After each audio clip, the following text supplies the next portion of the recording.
Center for Educational Media and the College of Education at Middle Tennessee State University are proud to offer professional development to K-12 educators in Tennessee through our online video library. These videos are aligned with standards set by the Tennessee Department of Education. For more professional development videos, check out our website at www.mtsu.edu/CEM.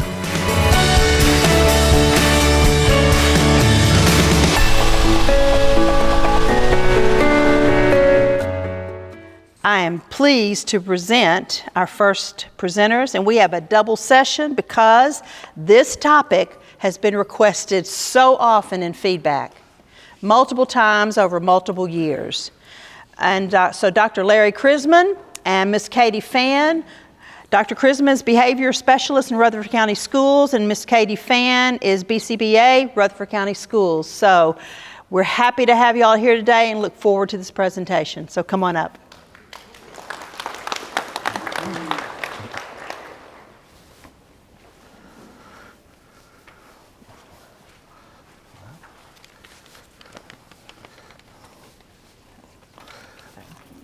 Well, guys, as she said, I'm Larry Chrisman. This is Katie Fan. I'm going to let her do a better introduction of herself and maybe give you a little background on us. I'm currently a behavior specialist with Rutherford County Schools. Prior to that, I was working in the behavior management classroom, the ED classroom, emotionally disturbed classroom for 8 years over 2 different counties. Prior to that, I was working in inclusion, and I've also worked in youth villages, and a lot of background regarding me relative to that. This is actually my second career. I started as an attorney, and I moved into education for several reasons we won't get into. But during the time, even in grad school, I worked in youth villages. So I've worked with a great spectrum of different behaviors and different classifications of students. So that's a little bit of my background that has allowed me to get to here and kind of forms, I guess, my idea and concepts and understandings of behavior. I'm Katie Fan. I work now as a lead behavior specialist at Rutherford County Schools. But I started in special ed the minute I turned 18. I was working in a residential school for 4 years as an EA. I think I've now been working in special ed longer than I haven't in my life. So I worked there. I've worked with Rutherford County for a long time. Started as a structured setting classroom teacher there. I've worked in Savannah, Georgia, and Charleston, South Carolina. I was a self-contained autism classroom teacher there. And then I became a behavior specialist here about maybe 9 or 10 years ago. So my entire life, really, my entire adult life has been surrounded by special education. And I always seem to gravitate towards those students that had behavior needs. So that's kind of what led me to here, and we're continuing another year. So it's been my experience as it relates to the audience that many of you vary, and she said that there are some who are experienced teachers, some who are new teachers, and I find that most people in these particular sections fall into pretty much three categories. There are the extra excited people, the happy Monday, happy Tuesday, happy Wednesday people. We need you guys today. Your energy helps feed us on today. Love those people. That is very helpful. We also have the group of people who are experienced and feel like they've learned pretty much everything they can learn. And for those people, you can see me after the session. I can show you how to operate PowerPoint, and you can teach this yourself. And then the final group, which I'm concerned about and I feel compelled to try to reach at times, but sometimes it can be frustrating, and that's the group that actually does not desire to get better.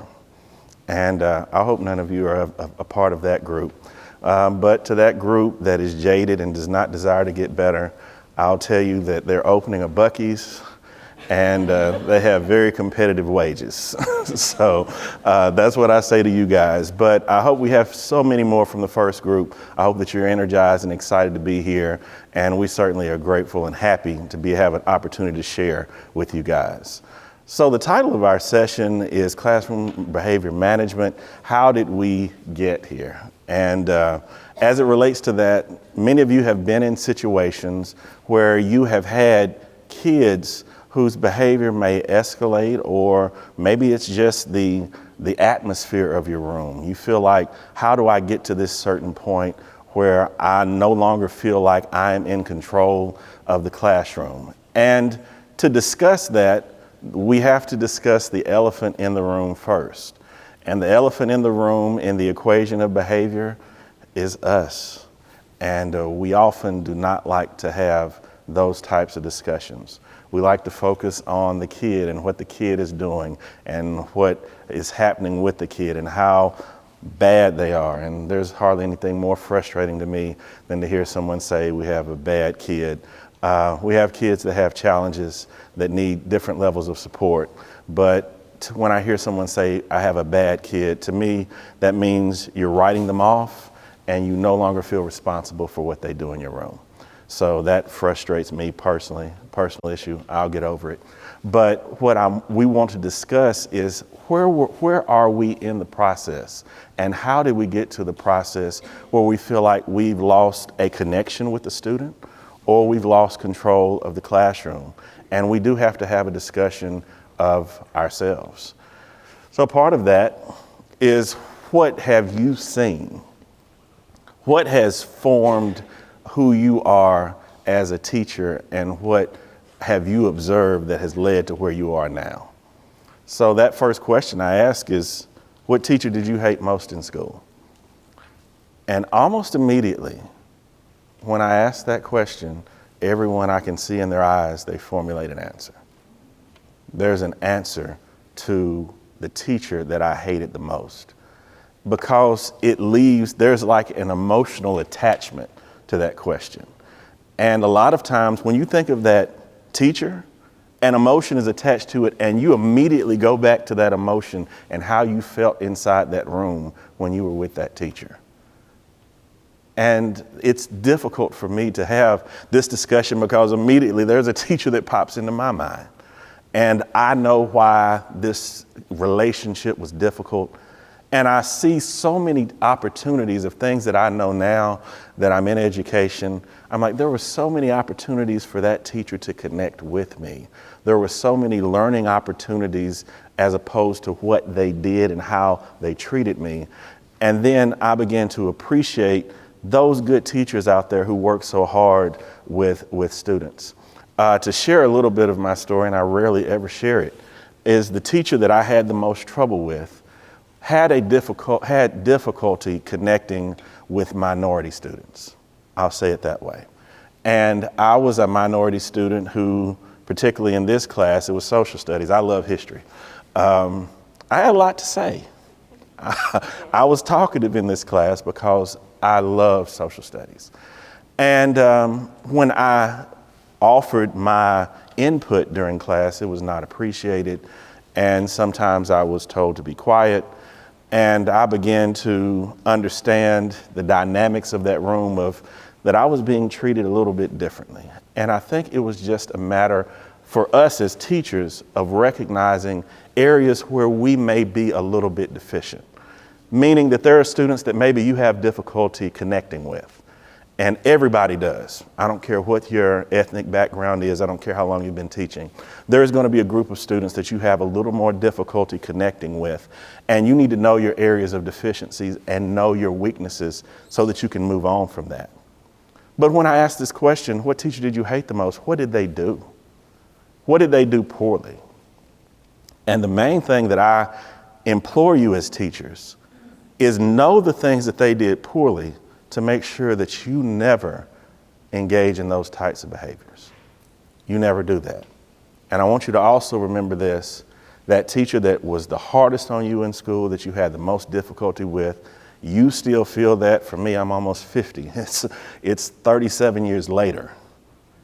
when I think of this student's name, this teacher's name, there's an emotional connection to that 11 and 12-year-old boy, which I feel like she mishandled, missed an opportunity, and just being honest, she could have lost me. I could have been lost. I could have said, forget education, forget school, I hate school. But I'm going to say this too, because there's another side to the story.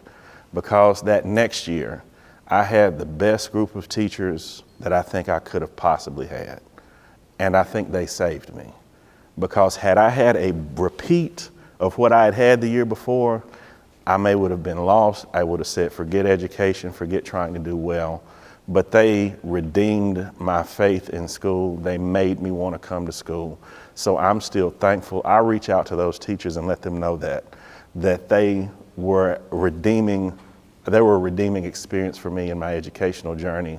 And I'm so grateful and thankful to them. And I want you to understand that it literally is that important. The connection that you make with your students is that important. It can have an emotional impact on them 30 years later. It can cause them to desire not to want to come to school. It can cause them to emotionally give up on education. So our interactions with our kids, us creating an environment that is safe for our kids, is that important. And it can make a very long-lasting impact on our kids. But I don't want to leave it there. I want to talk about the teacher. What teacher did you like the most in school? The teacher, and I'm sure you can state that in your mind. I'm sure the same. In fact, I wish you could see what I saw. I literally saw your facial expressions changed when I talked about your worst experience as opposed to your best experience. All your facial expressions changed because I could see you, your eyes lit up, smiles came over your faces as you began to think of that positive experience. I'll shout her name out since this is positive. One of my favorite teachers, I'm from Shelbyville. Her name was Artist Rittenberry. She was a math teacher. She was amazing. And it wasn't just the math that she was teaching. It was the connection that she made with her students. And I still think about her. I still think about her words. She still communicates with me as well. But geometry is geometry, advanced math is advanced math. That wasn't what excited me. It was the connection that she made with each student, and it wasn't just me. It's every student that was in that room. We are responsible for the environments that we create in our rooms, and if our students will learn better, and this is scientific, if they make an emotional connection with that learning. So if they feel safe, and that's the number one thing we have to do as teachers, make sure our students are safe and make them feel safe. I always felt safe, I always felt supported, not just physically, but emotionally in her room because of the environment that she created. Don't you have anything, Kate?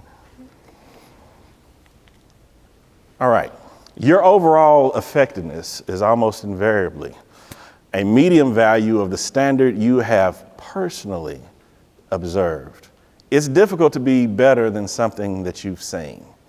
My ELA English reading teachers will tell you usually good writing comes from a child who does a lot of reading because they read and they observe what good writing looks like, so that helps them to be a better writer.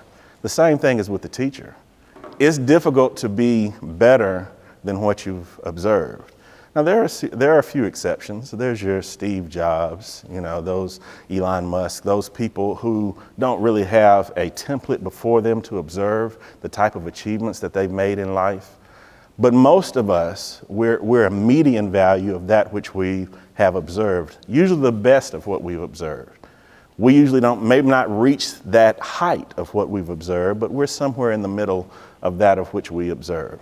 So it's important for us to observe good teaching. Most schools have a mentor teacher. I know most of you have seen or been mentor teachers. You've seen that. They're trying to it's a very important example for them to get what good teaching looks like. But part of what good teaching looks like has to also be good behavior management. It's difficult to be a good teacher if you can't not manage the behavior in that classroom. So what I've found, and I found this to be a rule, there's somebody in your buildings or who you teach with or who you work with that does something better than you do. They might not do everything better than you, but they do something better than you. So it's important to observe them and to find out, what are they doing? How are they being so effective and impactful? Katie and I often sit in rooms where a student's behavior is being discussed with a lot of their teachers, and invariably there'll be one teacher who's like, I don't have any problems with this kid.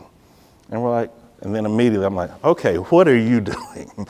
What are you doing that is not being experienced amongst the other teachers? What are you doing that the other teachers are not seeing? And we have to acknowledge that sometimes somebody does something better than we do.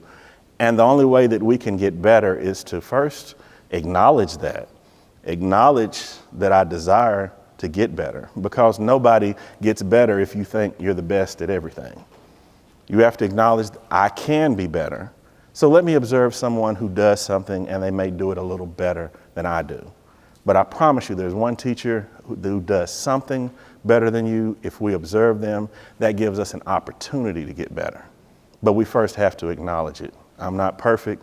There are things that I could do better. Let me observe someone who's doing it better than I am.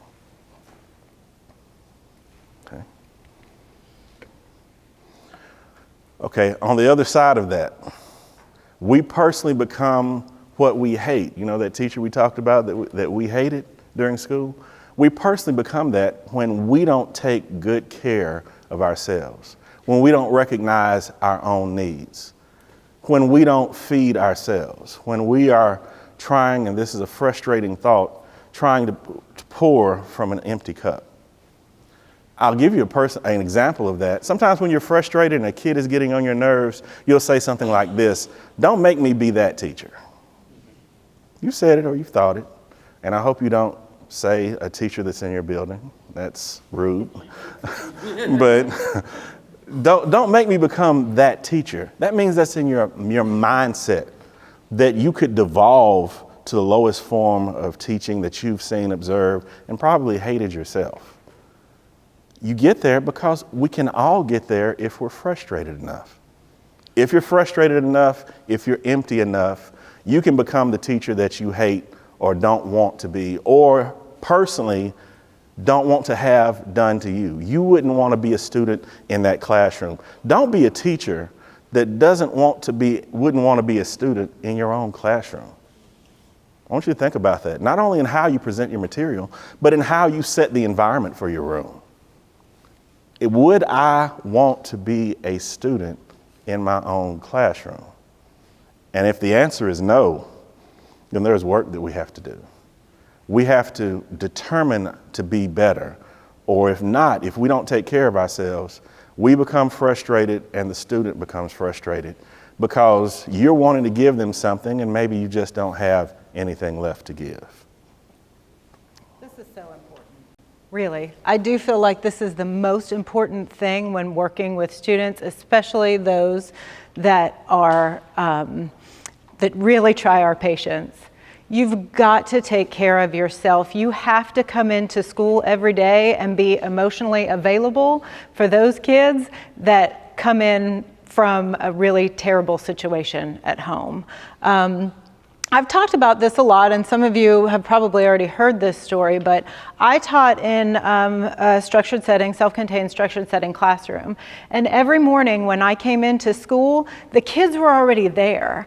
I was a morning person. I wanted to come to school and get started and set up my classroom before the kids got there, but the way that our buses ran, they were there before I was. And for months and months, probably a good 6 months, I kept thinking that I was going to get to school and I was going to be able to set up my classroom, get things started, have 10 minutes to myself. And I don't know why I continued to think that, because every day the kids were already there. I couldn't do the thing that I thought that I was going to be able to do. And for 6 months, I continued to think that it was going to be different. I'd get to school and the kids were there and I was immediately hit with, I was Horgan at the time, Miss Horgan, we want to watch this movie. Can we do this? We need to do that. And I was not prepared. The thing that I had to change was me. I had to realize that I need to stay after school to set up my classroom because those kids are going to be here in the morning and I can't get it done then. Sometimes you have to change yourself. It was a little simple thing that I did that made my day so much better. So take care of yourself. Do the things that you know need to be done to make your day easier. For 6 months, I did something that I knew wasn't going to work. And I kept doing it. Like, that's crazy. But we do that. We continue to think that things are going to get better. Or if I just stick with this, or if I just keep doing this, it's going to be better. And it's not. Change what you're doing. Change how things are going. And if you change what you're doing, you may get different results. Yeah, you don't want to continue to invest in a process that's not working. And the biggest investment that you make is not your money, it's your time. Because time is your only unreplenishable resource. You can get more money, but you can't get more time. So if you're divesting yourself of time on a process that's not working, it's going to be very frustrating. So sometimes you can't fall in love with processes that aren't working. And as she said, it's frustrating when you're trying to teach or when you're trying to pour into students, but they're immediately making withdrawals as soon as you get to school. So you have to be full. You have to be full by the time you get to work. Whatever that is for you, I don't know what it is. I like to run, exercise. Sometimes that's something I like to do in the morning so that I'm in my ideal state of dealing with students. It may be exercise, it may be getting your favorite Starbucks drink, no judgment here. Whatever that is, make sure that you're full. I know that on certain days, I usually don't eat during the day, but there are certain days where it's going to be long. I'm like, yeah, I better eat something. Because immediately, as she says, her students began to make withdrawals. As soon as she walked in, she couldn't sit down. And I know many of you feel that frustration. And some on different levels, even administratively. You try and come in and sit down at your computer, and before you do it, you have to address 3 problems that popped up on your email. Withdrawals are going to happen. The thing about it is you have to be responsible for making sure that your cup is full. And I'll tell you this, it's a lot easier for us to pour out of our cups than it is to fill them. Because filling our cups requires something outside of ourselves. We can pour out, it's easy for us to do it, but filling them up may mean that we need to spend time doing something else or with someone else, or taking time and being intentional with our time. It's important to be intentional. And for those of you who have been this summer, you've been doing your thing, I've had all the time to do everything I want to do. Well, school's coming. It's coming. I don't mean to be the bearer of bad news. Don't kill the messenger. But it's coming, and you're going to have to be more intentional with that. It's not going to happen by itself. And that's the point I take from what she said. It didn't happen by itself. She had to be intentional about creating that space to make sure that she could be full and prepared for the students who were making withdrawals from her as soon as she walked in the building. You have to be intentional about filling yourself. If you're not, you're setting yourself up for failure. Be intentional about making sure your cup is full. That is very important for your students because sometimes we're so selfless, we don't realize when we're setting ourselves up for failure. I got to spend this time on setting these lesson plans. I got to spend this time on reading this book. I got to spend this time on creating these things for my kids. And if you spend all of your time doing that and no time on yourself, then you're still not setting yourself up to be the best person you can be for your students. It's important for your kids for you to take time for yourself. I know this is right. How many married people do we have in here? Okay. You want your spouse to have a great day because you want to have a great day. Right. Yes. Do you want them to have a great day? So sometimes you might have to say, hey, you might have to push them to take time for themselves. Do you need to go shopping? Do you need to go to the golf course? Do you need to eat? What are those things that put you in an ideal space so that I can also experience that when I'm with you? Same thing for our students. Sometimes your students these days, they'll tell you.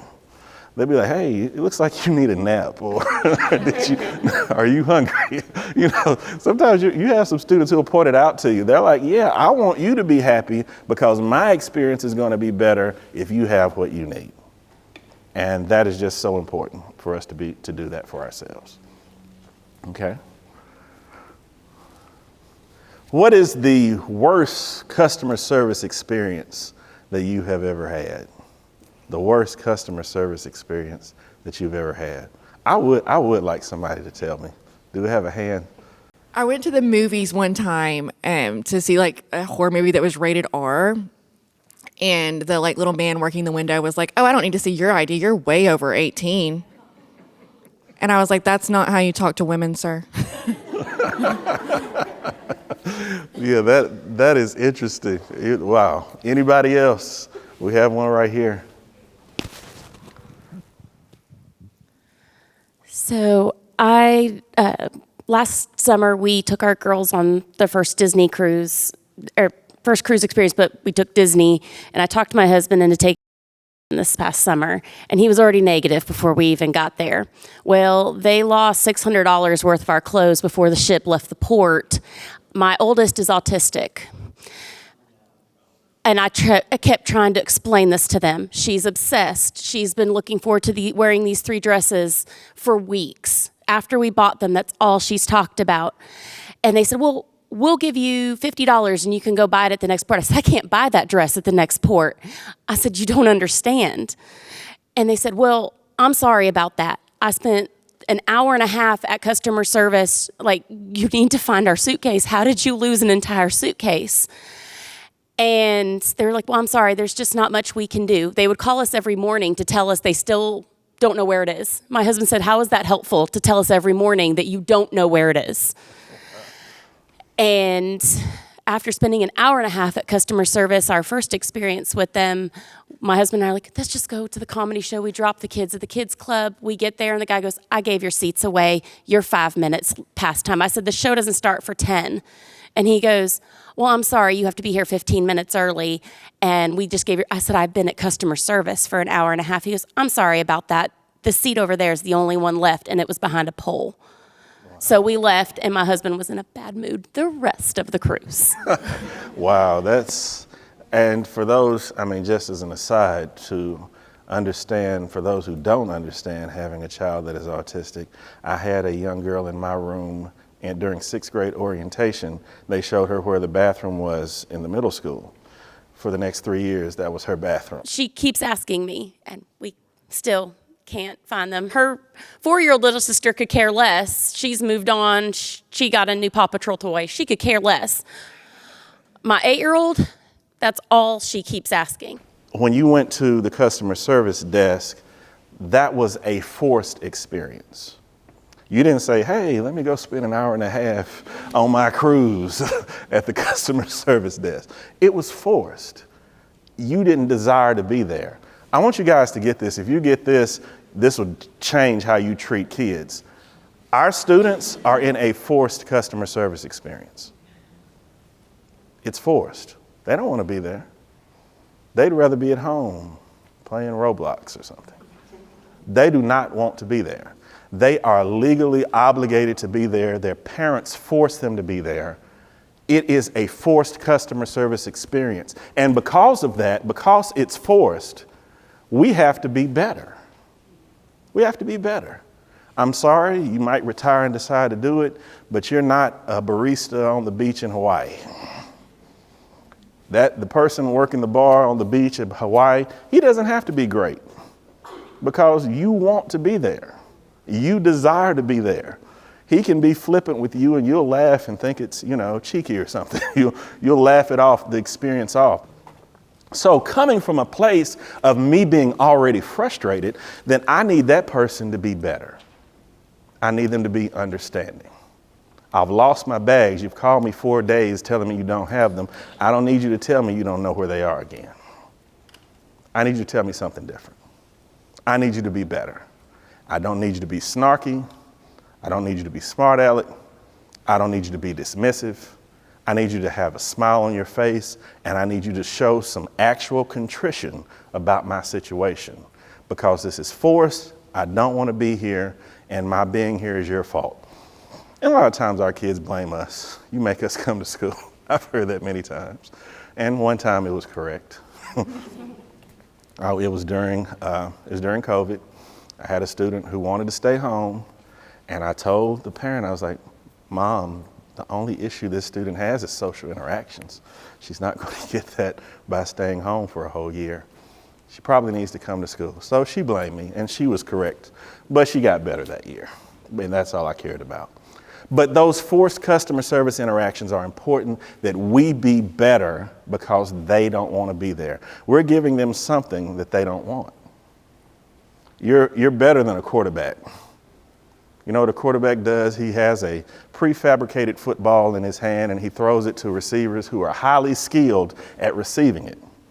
Well, as teachers, oftentimes you have to first create the football, put it in a deliverable format, and you're throwing to receivers who don't want it. So your job is a lot harder than a quarterback because your receivers don't want to be there and they don't want to receive what you're giving them. So having said that, we're customer service representatives, whether we want to be or not, and it's important that we be at our best when we're dealing with our students. Okay. What's more important, happy customers or happy staff? What's more important? Staff, there you go. Somebody take a chance. It's staff. Because this is true. Happy staff make happy customers. Happy customers don't necessarily make happy staff. It doesn't work in the inverse. But if you are fulfilled and if you're happy, then you're going to make the customers happy. I had to change. Like Katie said, she had to change. I had to change because I wasn't a morning person. I had to become a morning person. I had to change my schedule. I had to get up earlier. I had to make sure that I was fulfilled. For me, sometimes that's reading scripture. That's doing other things that make me happy. That makes me make sure I'm drinking plenty of water. Make sure I'm in a good mood. I had to change my whole morning routine so that I could be better. And then I'm not your naturally bubbly person anyway. So I had to be a more bubbly person in the morning. I was in there. I said, "Hey guys, good morning. This is this behavior class." None of them wanted to be there. They were all mad. They all frustrated. None of them wanted to be there. I promise you. But I guarantee you, their parents made sure they were there every day. My kid, you talking about perfect attendance? My kids had perfect attendance. You could count on them being there every day. So, but I had to be the one like, "Hey, how you doing? How was your weekend?" You know, sometimes I get up and we'd walk outside our room. We had a door outside our room and we just walk around and get our blood flowing and our energy going. But I had to change who I was to make sure that I was the best for them. And then if I'm happy, if I'm fulfilled, if they feel that I'm fulfilled, then they'll be better. They won't be perfect, but they'll be better. I had a staff member ask me, because she knows I work with difficult students, she said, "Why are you always smiling?" She said, "Don't you have bad days?" And this is what I said to her. I said, "I don't believe in bad days." I said that there are certain days that require more of you than others. There are certain days that require more of you than others. So every day is a good day. It's just some days require more of you than other days. And if you have that perspective, that's what your students need. That's what your students need. Because they'll tell you also, they're like, "Hey, you looks like you're having a bad day." Or, "Hey man, the kids are very personal these days. You know, my wife's also a teacher. They'll ask some very personal questions. "Hey, did you put your makeup on today? Did you get a chance to wash your hair?" You know, "Were your kids acting up last night?" They'll get in there with you. So we have to make sure that we're at our best when we're interacting with them. So if we're happy, we can cause them to be better. The opposite of that is also true. If we're not at our best, then we can instigate problems with the kids that we interact with. And we don't intend to, but we can cause their mood to come down. This is one of the things that happens, and it's unconsciously, and some of you, some of you have more difficulty managing your facial expressions than others. And watching your face is a real thing. You have to be careful. There was a student that one of our staff members was having a lot of trouble with, and the reason they were having trouble with the student is because the student knew that they could pick at her and change her facial expression, and then it was on. It was on, because he was going to take her on a ride the rest of the day because she could not control her facial expressions, and he recognized that he was frustrating her by the way her expressions were. So your facial expressions are important, okay?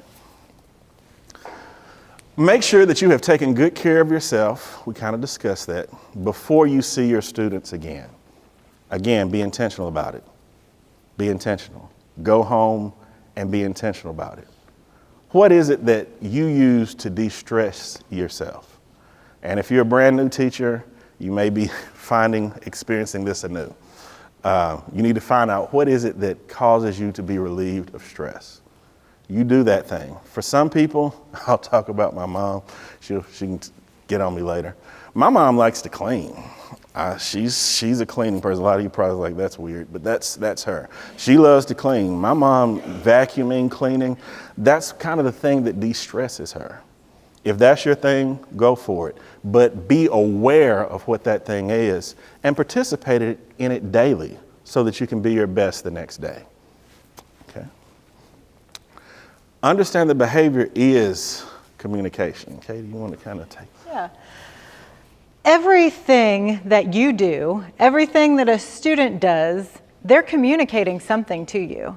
Now, whether you can receive that information or not really depends on what your relationship is with that student, okay?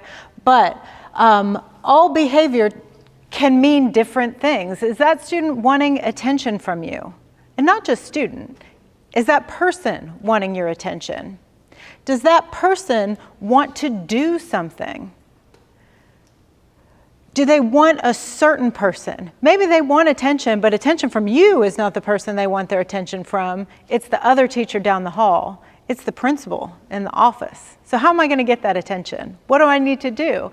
And their behavior will get what they want 95% of the time.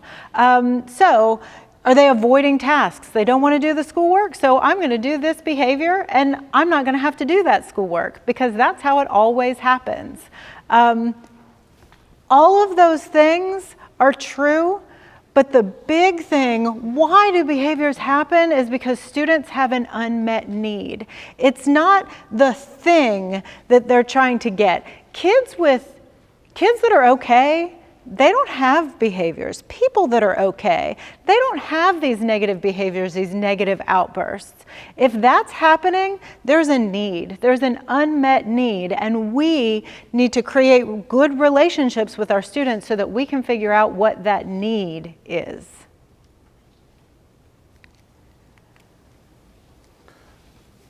So what that kind of leads to the question, what are the hardest students for you to work with? What are the hardest students for you to work with? I just wanted to think of that. Some may be the disrespectful student, the student that refuses to do any work. It may be the student who's real slowful, or it may be the student who's just, he's trying to get on your nerves, as we discussed a minute ago. What are those students that are most difficult for you to work with? It's good for you to, again, this is an area where you need to know this because they're more likely to get under your skin than other students. And you need to be aware of which students are most likely to frustrate you. Because if you have some awareness, you can be better. If you don't have awareness, then you're going to respond to that student. They're going to get on your nerves. They're going to say something, and then you're going to respond, and you're going to have an automatic response that might not be therapeutic, that might not be something that you wish to say in terms of how you treat them. You may treat them in a way that later you wish you had taken back, or maybe you hadn't been as sharp or harsh with them. You need to be aware of which students really get on your nerves and frustrate you. And a lot of times it's the disrespectful student. I'm giving a show of hands. Who has trouble with disrespectful students? It's hard. It's difficult. We're human beings. And some students, and it's usually my disrespectful students, they're hard to like. And the elephant in the room, for those who deal with behavior, you already know this, is it's difficult to be your best if you don't like that student. It's difficult to be your best. Because they're not always, it doesn't mean, they're not mutually exclusive. You can have a student with behavior issues who's real likable. They're funny. I had a kid, he was just super honest, loved this kid. He always told the truth. He would do stuff, but he'd tell me. I'd be like, hey man, did you do this? He's like, yeah, I did. He was always going to tell me the truth. In fact, one day he was late to school. And I said, why are you late? He said, do you want me to tell you the reason my mom told me to tell you? Or do you want me to tell you what it really was? And I said, I have a feeling you're going to tell me both. And he did. He told me both. Kid, easy to work with. He was very likable. He did things he shouldn't, but people liked him. And then you have others who are not as personable, and it's more difficult to like them. And we have to work harder on those students. That's why I said it's important. Please identify the students you struggle with, because you're going to have to work harder for that. Some of the people I work with now talk about how organized I am now. Organization was something I had trouble with. I had to work hard on it. So now I'm super organized, but I had to work on it because I've put so much work in. I'm there, but I recognize and identified that as a weakness, so I had to work harder on it. If there are students like that, work harder on them and be prepared for interactions with them. Okay? For me, when I first started working as an EA, really, my hardest group of students were students with autism. And even back then, when I first started as an EA, autism wasn't really diagnosed that often, not like it is now. I could not, it was the routine, the things, like all of a sudden, just like that, a student would have a meltdown. And I didn't know why, because I hadn't done this for long. I didn't have the experience to understand, oh, they did that because we changed our schedule today and they didn't have the ability to communicate that with me and tell me that. They were I remember thinking, oh gosh, another student with autism is going to be on my roll this year. I don't know how I'm going to handle that. I did not understand what the need was. And then sometimes when I did know what the need was, there was nothing I could do about it. They're not having chicken nuggets today for lunch in the cafeteria. Well, I can't fix that. But like Dr. Chrisman said, I had to work hard. And once I learned how students with autism tend to work, now they're all different, but there are triggers that they have that you can plan for. You have to get to know the kids, but once I figured it out, now the students with autism are my favorite. They're the easiest to me because they can be very predictable, but you have to know what to look for. It was a struggle for me at first, but I researched, I learned, I talked to parents, and really, parents know so much more about their kids than anybody else. If you will talk to the parents, they can tell you, oh, I know why he did that. We got new shoes yesterday, and he can't stand the way they feel on his feet. That lets me know, okay, well, there are some accommodations we can make for them. Maybe we can wear slides for most of the day, but then he has to just wear his shoes in the hallway. There are things that you can do once you figure it out. It's the unmet need that I didn't know how to reach for a few years that made that so difficult. But you have to work hard to figure out how to fix it. And I did. And like I said, now that's my favorite population of students to work with because I think they're the easiest. The key to what she's saying is you have to be willing to change. Mm-hmm. You can't be so reticent and say, this is what I do, and you're not going to change it. You have to be willing to change. I always call students by their last names because it was so predictable. Had it one student who they had a last name of an absent parent, and they did not want to be called by their last name. I had to change. I had to adapt to that student. And we have to be willing to change. There was one student, I'm a person who, I don't yell, I don't raise my voice. That's just not who I usually am. Had one student, I had to raise my voice to him or otherwise he wasn't listening. That's what he was used to. That I had to be able to adapt to what the student needs. And we have to be willing and able to adapt to what our students need. And what Katie was saying about the unmet need, that's your most difficult student. The student who has an unmet need that you cannot reach. Some of those needs are things you can't control. I had a student who wore the same clothes like 4 days in a row. I can't change that. We made calls, we did the things that were necessary, but I can't change his home environment. I can't change the fact that he's not the last meal that he gets of the day may be his lunch at school. The only person who cares about whether his clothes are clean may be the student, that may be the teacher at school. There are unmet needs that you cannot reach, and you have to be aware of that. But I'll tell you something, your student with the unmet need appreciates the teacher who makes them feel safe, appreciates the teacher who makes them feel loved. How many teachers in here have been teaching for at least 20 years? Anybody? That's awesome. Anybody 25 years? All right, 30? Oh, so you give these guys about 30 years. That is amazing. During that time, I promise you that you've had students come back to you who've said, you were my favorite teacher. I loved your class. And some of the students you hear say that, you're like, you didn't act like you liked my class. You didn't treat me as if you liked me. But what was happening is that they had unmet needs that they knew and they understand now were never your fault. But you made them feel wanted. They felt safe in your room. They felt emotionally supported. Rarely is it ever about the content. It's about how you made them feel in that class, and they understand now as adults, they had unmet needs that were never our fault, but you made them feel safe, and you made them feel heard, and you made them feel supported. And half of what we do is about how we make those students feel when they're in our rooms, because you cannot address that unmet need, but they feel safe in your rooms, and that's part of our jobs. All right. Cannot treat all students the same. It's a fiction. You can't treat them all the same. Their needs are different. I have identical twins, and you can't treat them the same. I can tell you that. I have one son who, we're at MTSU, he's at MTSU.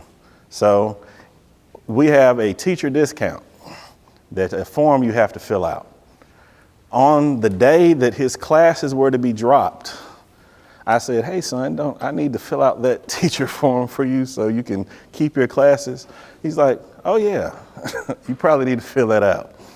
I have another son who does that 4 months in advance and is frustrated when you're late. I was going golfing with him 2 weeks ago, and he's sitting at my door trying to tell me to hurry up because he likes to arrive at the golf course 45 minutes early. That's him. Twins, identical DNA, but they're different. And they need different things. One of my sons, everybody knows. My other son, nobody knows that he's the other twin's brother. They're like, oh, you have a twin brother. I have a son, he doesn't meet a stranger. He knows, every time he talks to you as if he's known you for 5-10 years. Identical DNA, but they're different, and they need different things. They need to be supported in different ways. So it does not matter how similar two students might be, like she mentioned, even with autism. Not every autistic student is the same. But these students, you can't treat them the same because they have different needs. And it seems like we understand better academically than we do emotionally and behaviorally.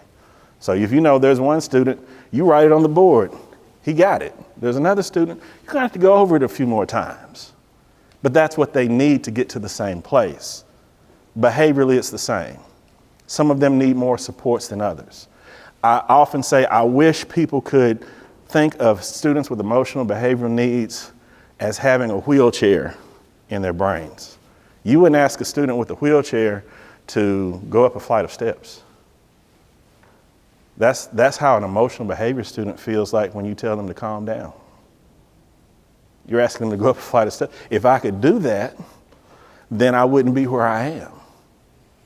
But I need extra support and I need extra help. And just like we support and have accommodations for the student who has a wheelchair that needs to get to the next level of the building, we need to have supports and be patient and be ready to accommodate the student who needs assistance calming down, transitioning between tasks. Students who have difficulty with unstructured times, in the hallways, right before school, during dismissal, during lunch. They just need extra supports, and we need to be willing and able to give them the supports they need to be successful. All right? And just like it says there, do all of your students need the same amount of help with math or with reading? When you think about kids that come into kindergarten, none of them are at the same level. Some of them can already read. Some of them can't identify letters. So we spend time teaching reading. When you think about it, we start teaching reading in preschool and teach it all the way until they graduate from high school. We start with teaching them the letters and how to sound out words, and then we teach them how to comprehend what they're reading. And then we teach them how to write, I'm not a high school teacher, write papers about what they've read, all the way until they graduate, interpret literature. For their entire school career, we teach them reading. We don't ever teach kids how to behave, or we think, well, I taught them that for like 3 months and they're not getting it, so it just doesn't work. But you teach reading for 13 years. Behavior needs to be the same way. They will grow and they will learn and they will have different needs as they get older. But we need to teach behavior in the same way we think about teaching reading, math, science, social studies. We do it their entire career in school. It needs to be the same with behavior. Yes? I think sometimes in the challenge with middle school is that, you've got 7 teachers with all different ideas of what that behavior should look like. So then the student is never really getting consistency for the expectations. And even though that's what the student needs. That's true, because a lot of times we give them confusing responses as to what their behavior should look like. We say things to them that are vague, like, I just need you to be on task. What does on task look like? I need you to be like the other kids. Well, lady, if I could be like the other kids, I would have already done that already. We give them confusing and vague responses as to what, and your point is well taken, as to what we need to be very direct, especially with our autistic kids. When you're literal, make sure you mean that literally, because they're going to take it literally. So that they understand, we need to complete these 5 problems. We're on this page. This is the only page you need to be on. I need you to read the material on this page. Be very specific as to your point, as to what is necessary and what you want the student to do, and then you'll get more, then they'll have a clearer understanding of what that is. But a lot of times, be good, be on task, act like the other kids, do better, they're vague.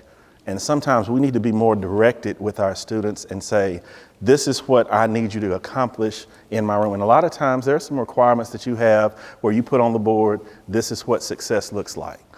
But we need to be explicit and direct with our students, and that helps not only, that's more a universal design of learning for our students. It helps your autistic kids, and it helps your kids who maybe they're not autistic, but they just want an explanation as to what do I need to do to be successful in your room today. And then we might have to make modifications as to what success looks like. I had a student where success looked like she stayed awake all day and she didn't hit anybody. Okay? So sometimes what success looks like might be different. It might not be completing 30 problems. It might be attempting work. And that's, again, goes back to we can't treat them all the same. What success looks like for my student who's violent and hits people may be different than my high achiever. So we need to be clear in our expectations as to what success looks like and be very little and explicit in our instructions. Do we have a question? Well, it's not really a question, but I had a student last year that he came new to our county, and he was an 8th grader, really sweet kid. But I had one teacher that had a really difficult time dealing with him because he did things like, you'd give him fidgets, but he'd tear up pencils that came from home, tear them up in little pieces and make a mess. Well, so I'm like, tell him to clean it up. She goes, well, he just makes a mess. I'm like, get a broom. And he would. You tell him. Or he'd make random noises every once in a while, like he couldn't control it. Now, he was listening, but he processed slower, but he actually knew things if you asked him the question, but if you asked him to write it. But it was like I had to make accommodations in the IEP that specifically said, because he was getting pink slips. And I'm like, no, you can't do that. It's like, it's not that hard. And finally, she's like, oh, that works. I'm going to challenge you on, it's not that hard.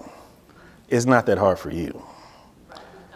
Right. And I was very patient, but I'm like... And understand that we are a product of our experiences. And as behavior specialists, I'll just be honest. Sometimes we look at things, situation, we're like, oh, that's a problem? I literally was in a room with a student who was IED, intermittent explosive disorder, and he was textbook case. I was on the floor restraining this student when my phone was ringing in my room. Somehow, the phone, I think that it fell off because it was ringing so hard. It was an old phone. I grabbed the phone. They asked me, they said, hey, this student of yours is real talkative. I need to send him back to the room. I'm literally in a restraint. I'm like, go ahead. But what is a crisis to some is not a crisis to others. And what is a big deal to some is not a big deal to others. And that's going to vary based on, our own proclivities, our own experience, and what we can handle and what we can manage. So what might be easy for you may be a little more difficult for someone else to manage. So we're different. The students are different. But, again, I always put it this way, what hill am I dying on today? What hill am I dying on? Okay. I've been doing this will be my 36th year. Right. That's I'm kind of like... You've seen a few things in 36 years. Yeah. So you understand the hills, and you're like, I understand the purpose of what we need to accomplish today. And if a kid tears up a pencil in the process of doing their best, you might be able to handle that, and another teacher, it's driving them nuts. But we have to lower our sensitivity about certain things and understand what is the objective for this day. You have a question over here? I just wanted to also comment on the fact that we can do such a good job of making accommodations in our classrooms in special education that we forget to begin with the end in mind. And so we've made these wonderful classrooms where these children can function in our presence in our classroom with our accommodations, but we have to prepare them for real life. We have to prepare them to take the next step into that classroom where they don't have those modifications, into that world where they don't have those accommodations. And this is oftentimes where we then see the step backs, the fall downs, the decline, and so we have to keep that in mind, that as we're preparing them and we're making these wonderful steps, we have to teach them resilience. They have to learn that. Important. And then also support, because this is what I know we see a lot. You can give them certain levels of support in an enclosed classroom, and then if you don't have a mid-level of support in between, then you're setting the student up to fail. So for my behavior classroom, for example, one of the first things that they had to do in my room is they had to be able to tolerate 50 minutes of work before they left my room. And they were like, why do I have to do this? I said, I'm preparing you to go out. And if you can't work for 50 straight minutes, you're going to fail in that other classroom. The next thing that we did is we had assistants, behavior assistants that went with them. So when they did go out to class, they didn't go by themselves. They went with an assistant who then did tolerance in the room. I said, I want you to sit by them at first, then I want you to move further and further away until it's as if you're not there. And then when they don't need you, then we can take you away. But again, that next level, that mid-level of support is very important. And if we skip that step, we're setting our students up to fail. And we also have to teach kids how to monitor their own behavior. Like for me, well, let's go back to talking about schedules for students. Well, they're not always going to have a schedule. Why not? I do. I have a schedule. It's my calendar on my phone. It tells me where to go and what I'm doing every day. I now am the owner of my accommodations, but they're still my accommodations. They're still things that I need. So to So don't think that these kids are not going to need them when they leave you. They will still need those things, but we want to teach them, just like we teach reading for 12 years, we need to teach them also how to manage those accommodations that work for them. There are a lot of things that I do to make myself successful in my work, but that's because I manage it. But I wasn't able to manage it when I was in elementary school. My mom used to pin my lunch money, literally pin my lunch money on my jacket because I would lose it from home to school. When I was in college, I lost my student ID. I was a senior, and I went to get another one, and the lady at the student services room told me that I had lost my ID more than anybody else in the entire college. They got a lot of my money for new IDs. But so I still have these issues. I just have learned how to manage it. And it doesn't mean that, sometimes I don't lose my keys. I did. I lost my keys just a couple weeks ago for like 3 weeks, and then they turned up. So I still have these issues, but I have learned how to manage them myself better. But my mom still pinned my lunch money to my coat until I was in middle school because I needed it. She didn't have to do that to my brother, like he says. Like, kids are different. But we have to be willing to make those accommodations and help them as they grow. Oh, yep. Yeah, so I love that you can't treat all students the same. 100% agree. I had a behavior classroom for years as well. You can't treat teachers the same either. So I think we make that mistake a lot, is that we give these accommodations and we expect teachers to do that and then they can't. So my example that I've used is I was working with a social studies teacher in middle school, 8th grade, and one of my students with autism, we had gone over his IEP with her.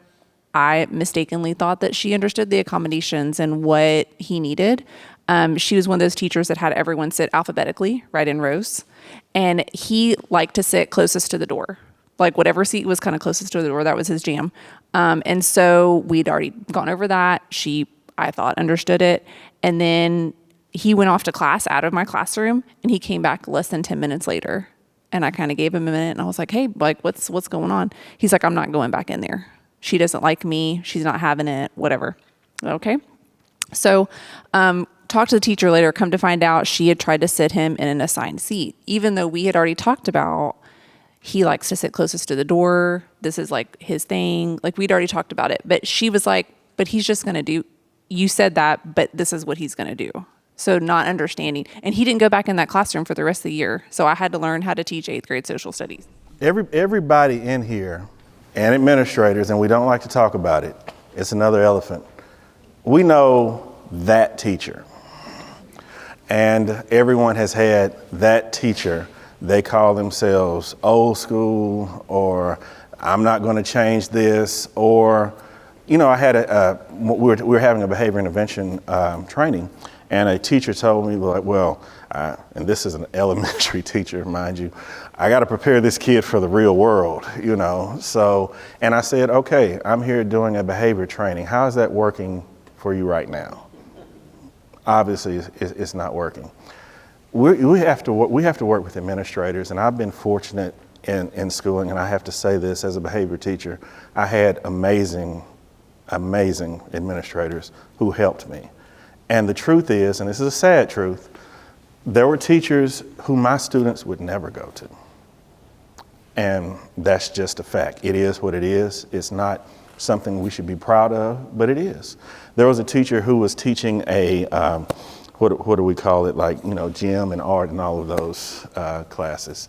I heard her say out loud, while talking to teachers one day, out loud, and was proud of it. She said, if I wanted to deal with special education students, I would have gotten a special education degree. She said that out loud and was proud of it. And I said, my students will never go in her room. And I talked to my administration, and they never did. The thing about it is, they hired another teacher who was teaching the same thing she was teaching. And I don't think she ever realized it until that other teacher started getting some of my students, because they were more open to dealing with those students. So again, like you said, every teacher is not the same, and we do have some situations where I had teachers that, even though the kid did not need an EA in any of their other classes, I sent them to that room because that teacher needed that level of support.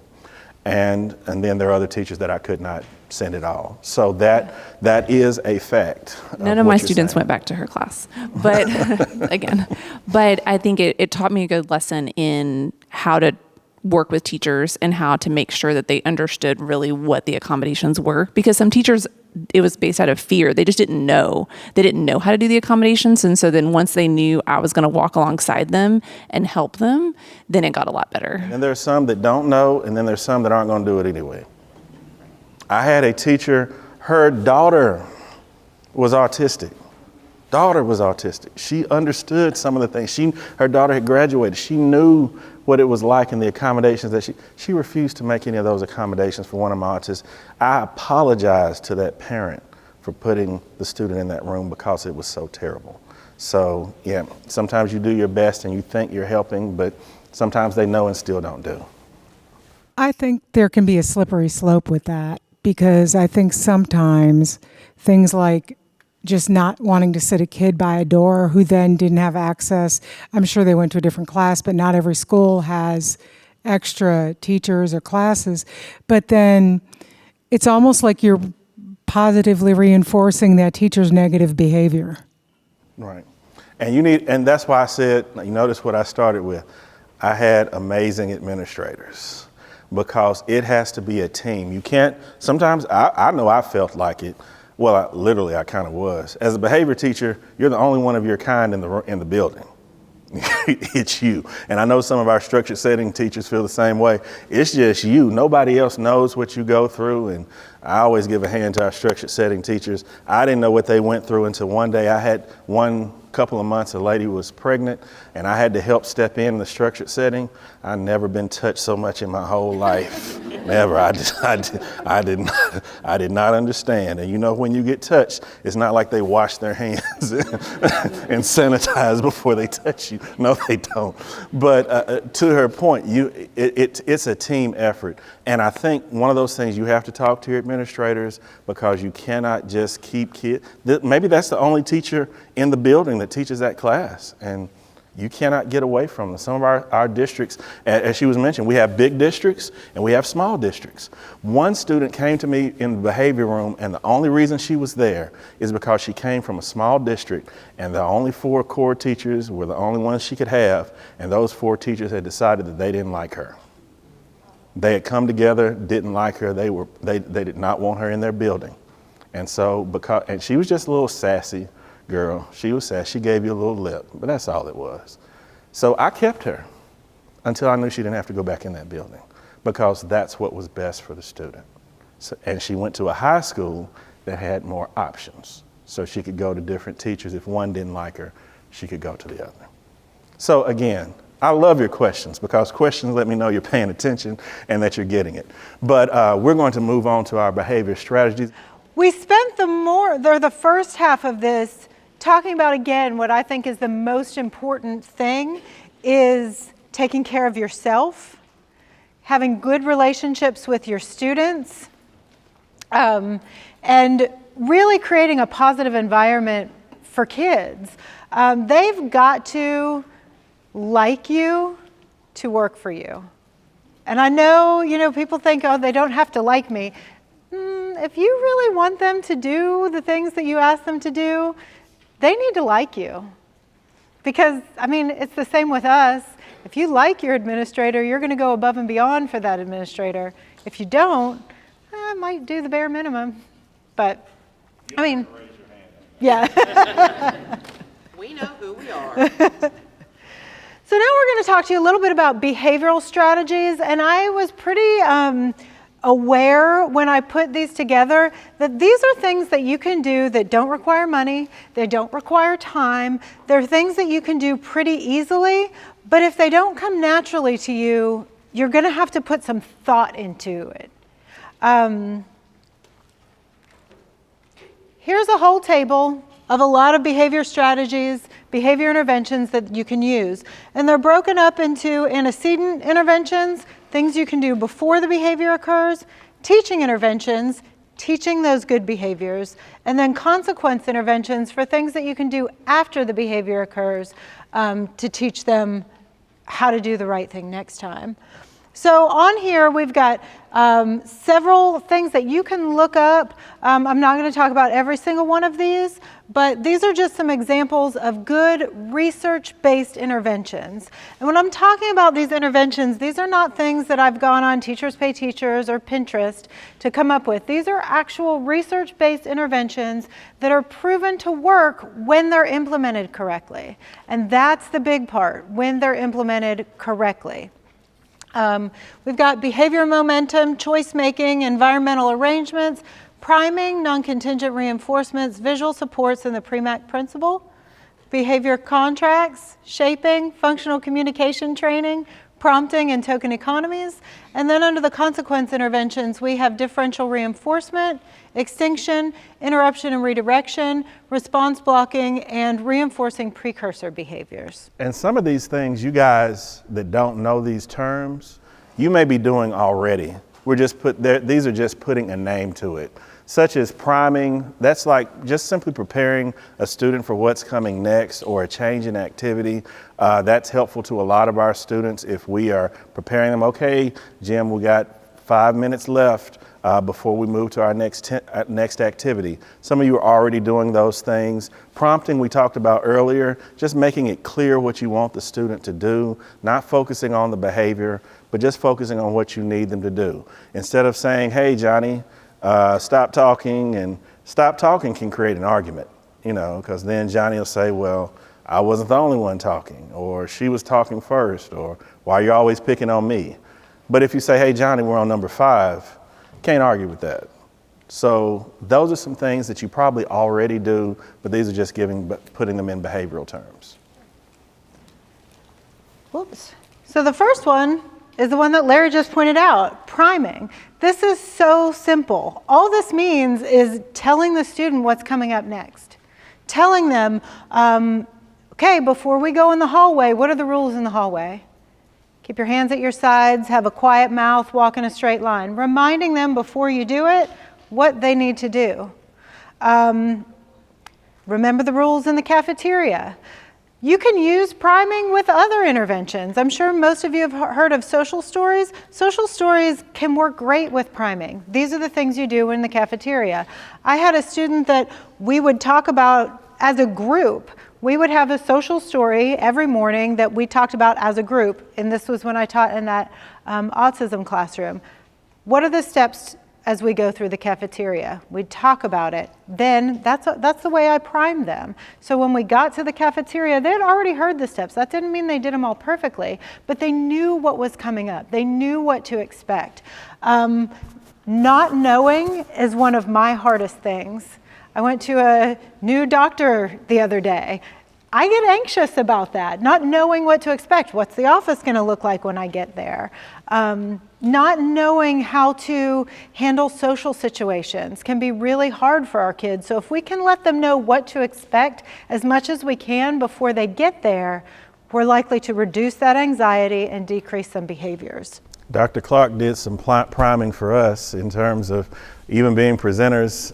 She said, hey, these are some things that you might need to look at and to do. Give us a picture of what was happening. That was priming. We got a priming email and a priming pep talk this morning. So it works for adults as well. Changes in routine or procedures are also huge for some of our students on the spectrum. If you know that there's a field trip next Thursday, start talking about it today so that they can prepare for that field trip next Thursday. If there's going to be a change in schedule, start talking about the pep rally that's coming up and how that's going to affect their schedule or their daily routine.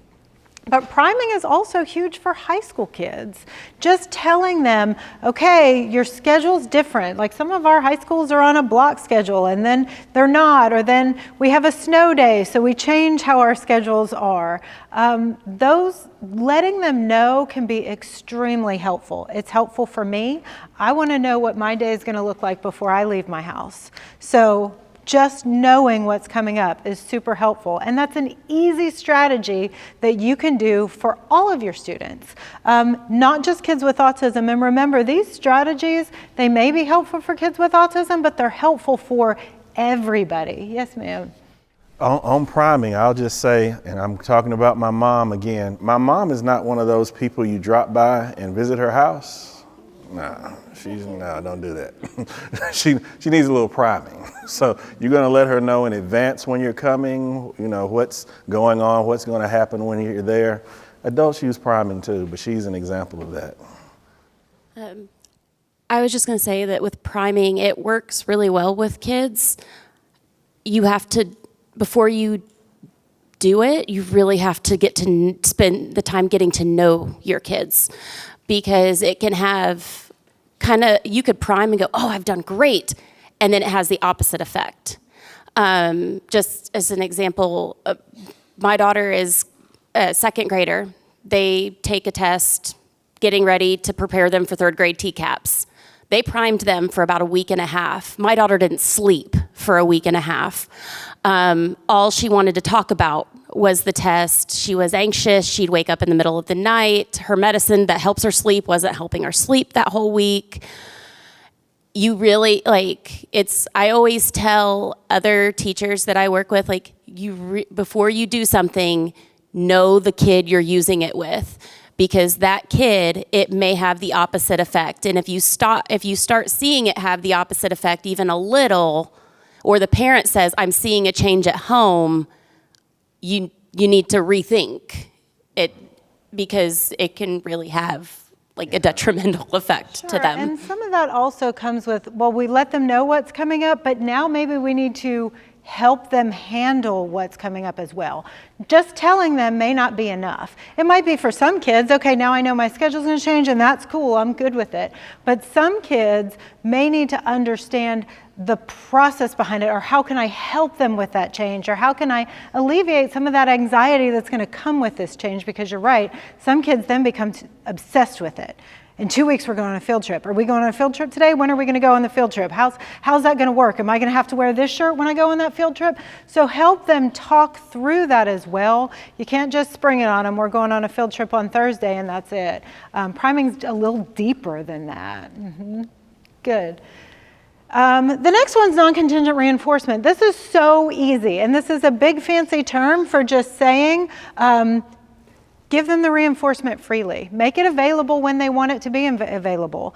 And this is what happens if our students, maybe they need breaks, but we don't give them breaks often enough. We only give them a break when they throw their stuff around the room, and then they don't have to do that assignment because they got out of doing it. If we can give them breaks on the front end before they need to act out to get that need met, then we're less likely to see the behaviors.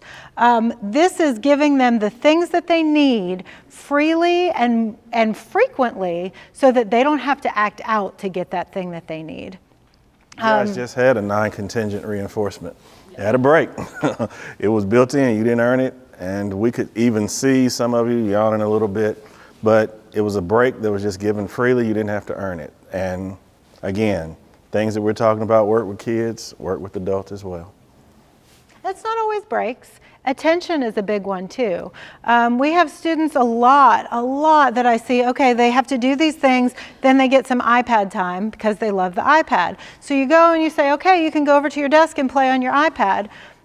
They love the iPad, but they also want to play with you. So when you give kids breaks, sometimes they need attention during those breaks.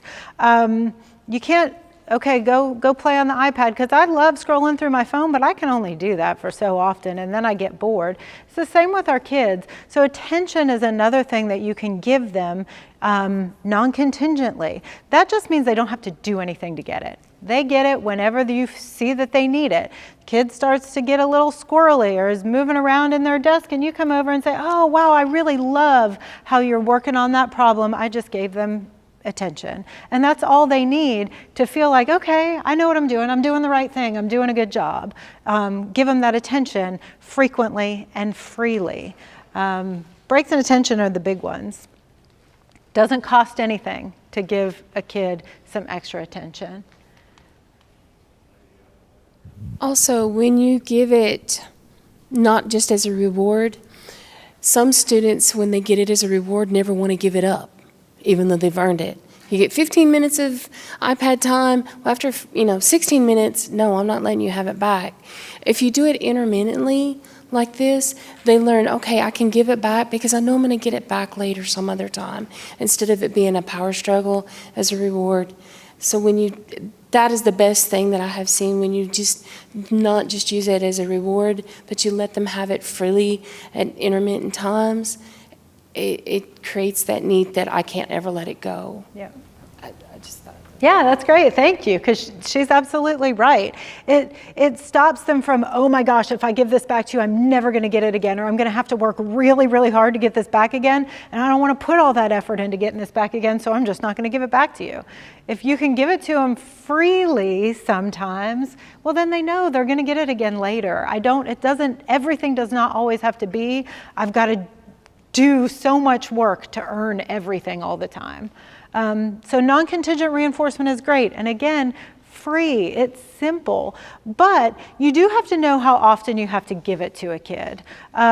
So to determine how often you need to give this non-contingent reinforcement, whatever it is, you see how often you have those problem behaviors. How often in a class period does a student engage in the problem behaviors? If it's 4 times in the class period, then we need to give them non-contingent reinforcement 5 times to stop the need to act out to get what they want. Okay? We want to give it to them more often than they act out so that they can get it and not have the need to act out to get the thing they need. Does that make sense? Okay. I don't know if we're going to talk about contingent reinforcement, not sure, but on the contingent reinforcement where they're actually earning the breaks, don't make it ridiculous. Don't be like, oh, you finished these 35 problems. Come on, slow down. Let's make sure that when we have contingent reinforcement, that is reasonable. And reasonable varies by student. If you have a student that only finishes 10 problems for class, don't give them 20. It needs to be reasonable based on what they normally perform. So again, you can call it a contingent reinforcement, but if it's something so ridiculous that they're not going to earn it, you're missing the point. The next one's functional communication training. And this is just a fancy way of teaching kids to ask for what they need. A lot of times we have kids that tell us, and we think we know better. They'll say, oh, I'm not doing that, or get away from me, or whatever, and I'm not going to get away from you. Well, what are you doing? You're engaging in a power struggle with this kid, and he told you he needs a break for a minute. It's okay to give it to them. Give them what they ask for, and then we'll figure out how to shape it into a way that they ask for it more appropriately. But we have to listen to the kids. So many times they tell us what they need, and we think we know better. And then we end up with a huge, severe, explosive behavior because we don't want them to get their way. Is that what it is? We don't want them to get their way. We don't want them to win. But I think Larry is the one that has said, what are they winning? What are you winning? What is there to be won? Now we've lost instructional time because we've had these major behaviors when they told you what they needed, and you thought that they didn't actually need that. Listen to what they tell you. Reinforce when they ask you appropriately, okay? So first, we're going to listen to what they tell us to do, what they tell us they need. Get away from me. That means I need a break. I need you to leave me alone. Or they could be tapping their pencil or poking at their friend. They need attention, okay? I'm going to give them some attention. They may need a think, pair, share activity so they can talk to their friend for 2 seconds and then get back to task. But they'll show you what they need, and then you need to shape that so they can ask for it appropriately. Then you can teach them, I need to take a break. Here's my break card. Here's a signal that I can show you when I need to leave. And then we reinforce the communication that we want to see, okay? And back to you, I think it was, the kid destroying the pencil and shavings and all of that all around them, but still working. Maybe you can shape that. He obviously has a need. So maybe you can shape that to him engaging in something more appropriately. What you don't do is say, stop right now, clean up all that mess. And you're forcing it into a more problematic situation, because the student is obviously that destroying, even though he's working, is meeting some type of need. So shaping that and he's communicating something to us. So we need to know what that is and shape his behavior into something more appropriate. The next one's a token economy. How many of you have used a token economy in your lives? And how many of you think that this does not work? No? Everybody? Good. Usually I have people that say, oh, we've tried that and it doesn't work. We've tried that and it just doesn't work. And I will tell you that some kind of token economy absolutely will work, because our entire world is run on a token economy. Okay? Money is a token that you exchange for something that you want. Our entire world runs on a token economy, so it does work. If we use it correctly, it will work. Okay? And a token economy, what I have up here is a picture of a token board, but it doesn't have to be a token board. It can be a Post-it note with tally marks on your desk. It can be tally marks on the board if the kid doesn't want to have that attention put on them. You can do it in a lot of ways, so that the kid knows what's happening, you know what's happening, but nobody else around them knows what's happening. It does not have to be a fancy token board. It doesn't have to be a point sheet. Point sheets are another form of a token economy, but it doesn't have to look that way. All it is a behavior change system consisting of a list of target behaviors with tokens, points, drawings, something, and a menu of backup reinforcers that tokens can be exchanged for. So the 4 things that you really need to have for a token economy, the first one is defining what you want the student to do. Okay? If you're not doing that and you're just catching them being good and giving them tokens whenever you think they're doing a good job, the kid is not learning what behaviors you're reinforcing. Okay? Today, I just have to sit in my seat and you gave me a token. Tomorrow, I have to do an entire worksheet before you'll give me a token. That's confusing. And like Larry said earlier, we've got to be direct with what we want kids to do. So before you even start a token economy with a student, they have to know what behaviors they have to do to get a token for. My kids, when they were really little, dinner was a big fiasco. It just drove me crazy. They were getting up, they were not eating, they were doing all the things. So I created a list of the things you have to do to earn a point. And it was just a point. And then you can have whatever you want for dessert when we're done if you get all your points. But it was very specific. Every 2 minutes, you have to stay in your seat. You have to eat something and you have to engage in some kind of conversation with your family. And those were the 3 things that they had to do. They knew what was expected. They did those things, and really immediately, it was like that day, our dinner time was so much better. It happened that fast, but they knew what was expected and they knew how to earn a token.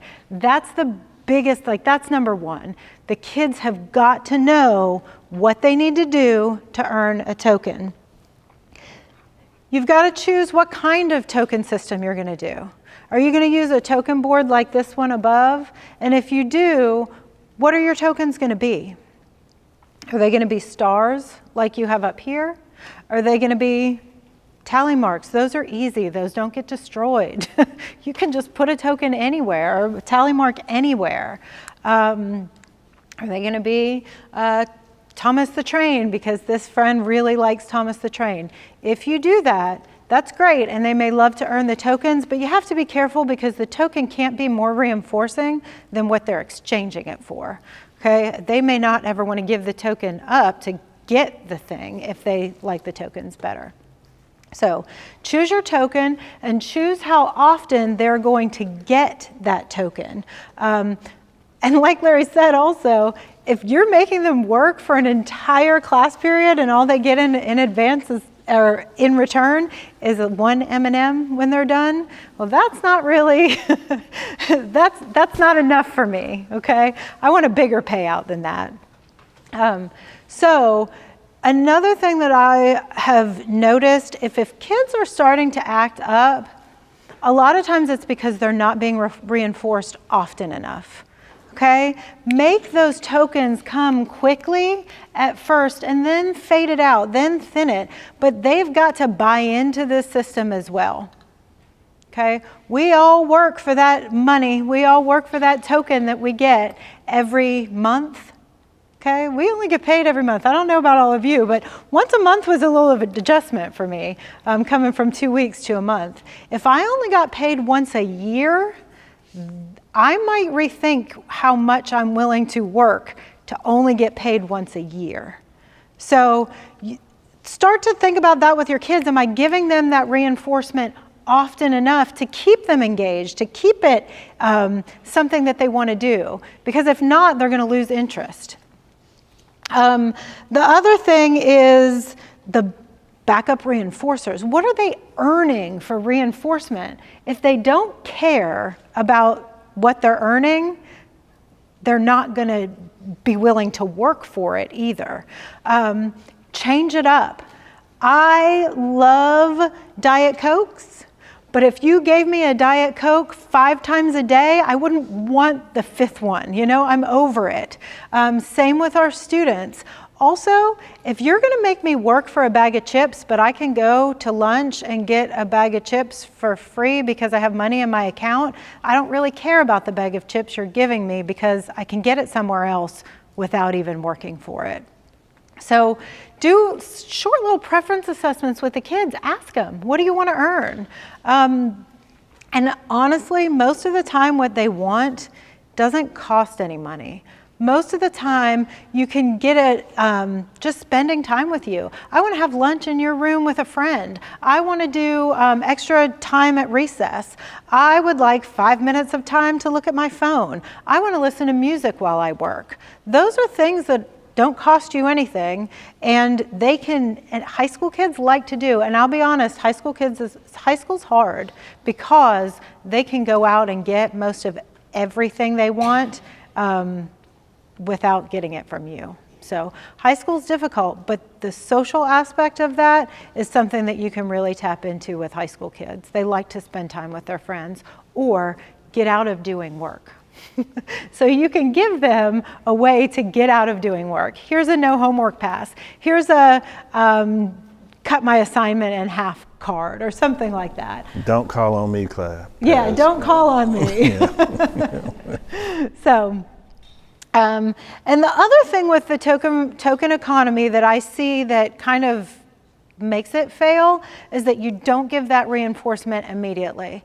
I've earned all my tokens, but I earned extra recess time, and recess is not for another 2 hours. Well, I've earned it, but now I've got 2 hours that I'm not doing anything before I get my reinforcement. What happens during those 2 hours? You know, what if they have a meltdown? What if they don't engage in great behavior for 2 hours? And now lunchtime comes around, am I going to give it to them? Well, they earned it. I'd be really upset if Dr. Ralston didn't give me my paycheck because I was 5 minutes late one day. I earned it. And now I'm not going to get paid for it. So if you want the kids to buy into your token economy, you have to give them what they earned, and that's why it has to come fast. Okay? And make sure that it's reasonable. Make sure it's a token that you can give them every single time. So I'm not a fan of these, I'll go buy you some McDonald's or some of those things. Circumstances may occur and you may not be able to make that thing happen.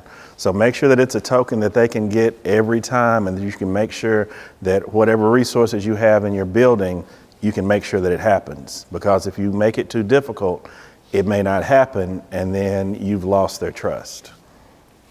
Yes, ma'am? In my room, I have a prize wheel, so it looks like the Wheel of Fortune wheel, and each category is on there.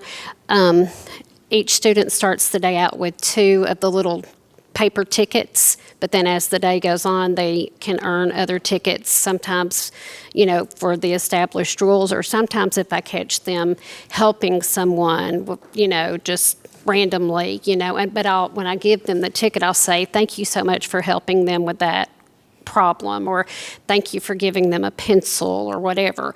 And even if it's something that they, like our regular rules, I'll, still when I give it to them, I tell them what it's for. At the end of the day, all the tickets go in the basket, and then every Friday, I draw tickets and they get to spin the wheel. And it's anything from eating in the classroom, or we have high top tables at our school. So I got permission that's for the high school, but I got permission from the principal to be able to let my kids sit at the high top tables at lunch. So that's one of theirs. It's extra credit, a snack. I keep snacks in my room. They can get a snack. So there's all kinds of different prizes that they can get. There's a free choice. So I try to come up with things that aren't super expensive, but things that they will like. And actually, we have a behavior specialist in our county, and she actually presented the idea of the tickets, and then I added the prize wheel, and they love it. That's awesome. But again, you're presenting something that you can give them every single time. So let's make sure that what you're giving them is reasonable. And I think you said you have high school students.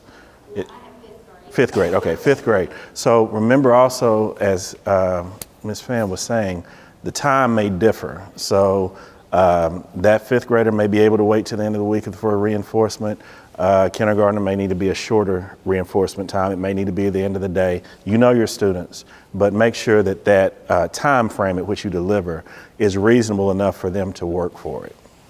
So. And if you're seeing the problem behaviors occur, you may not be reinforcing frequently enough. You might have to drop that down to twice a day, 3 times a day, maybe every class period. And remember, your reinforcement doesn't have to be huge.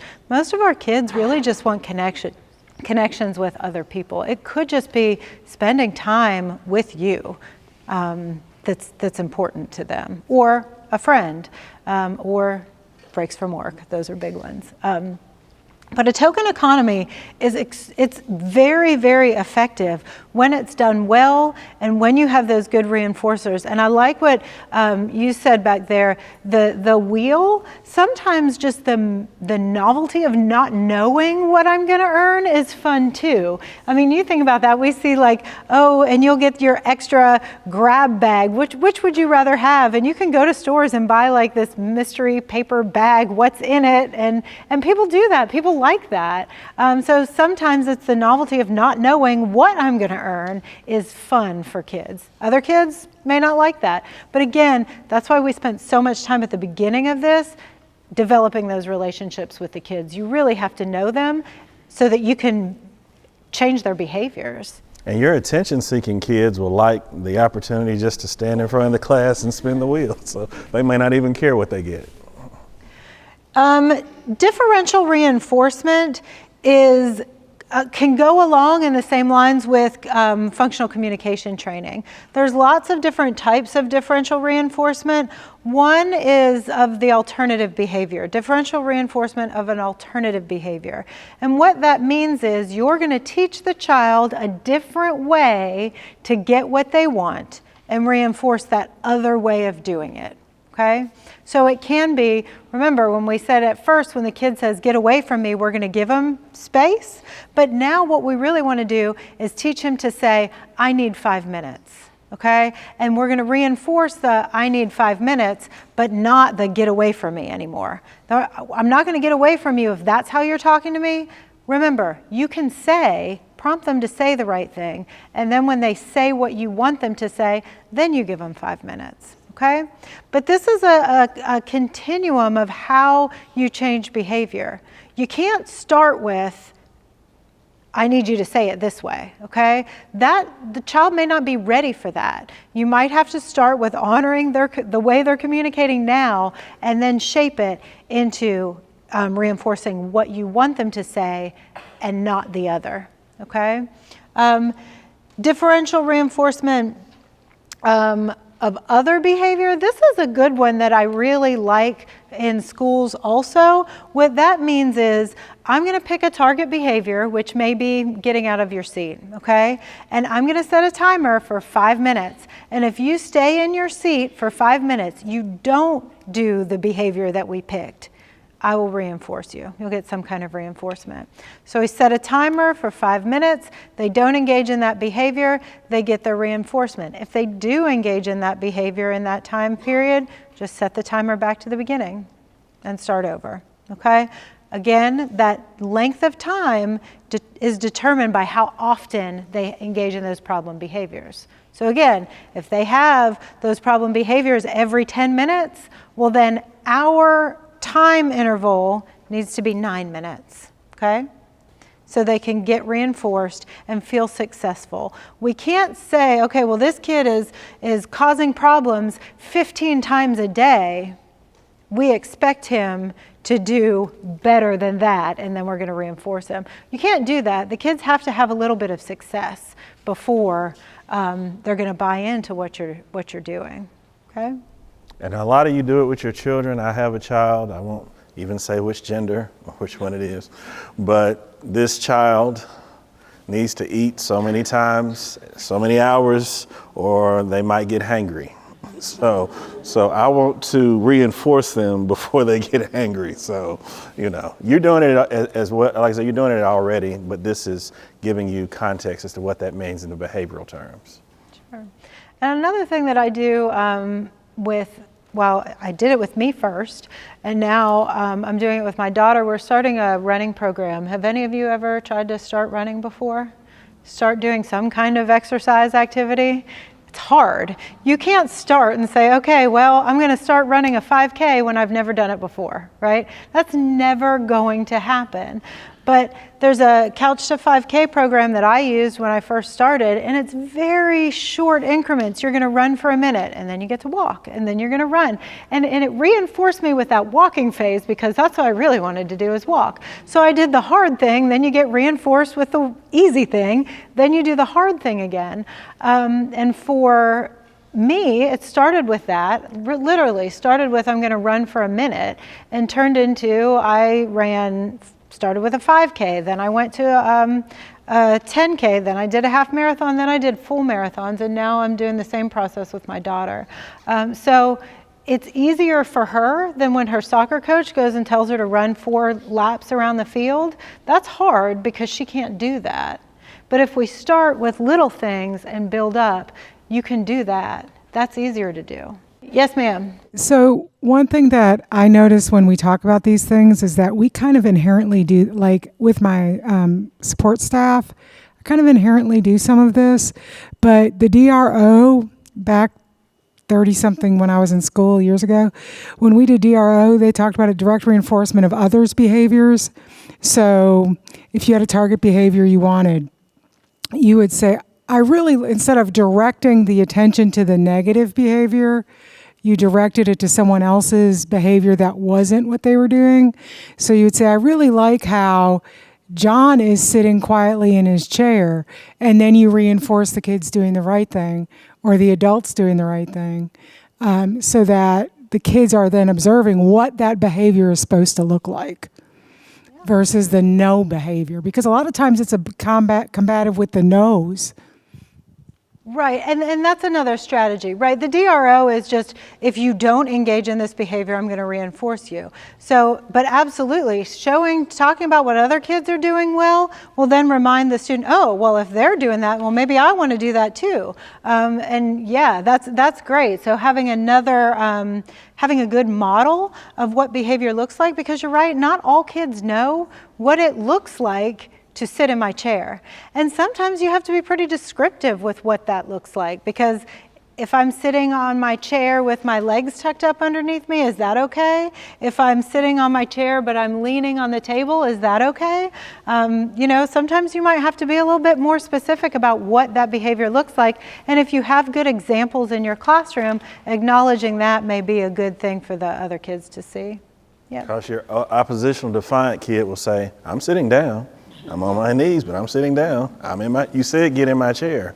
I'm sitting on top of my desk, but I'm in my chair. My feet are on. Be specific, because they'll test you.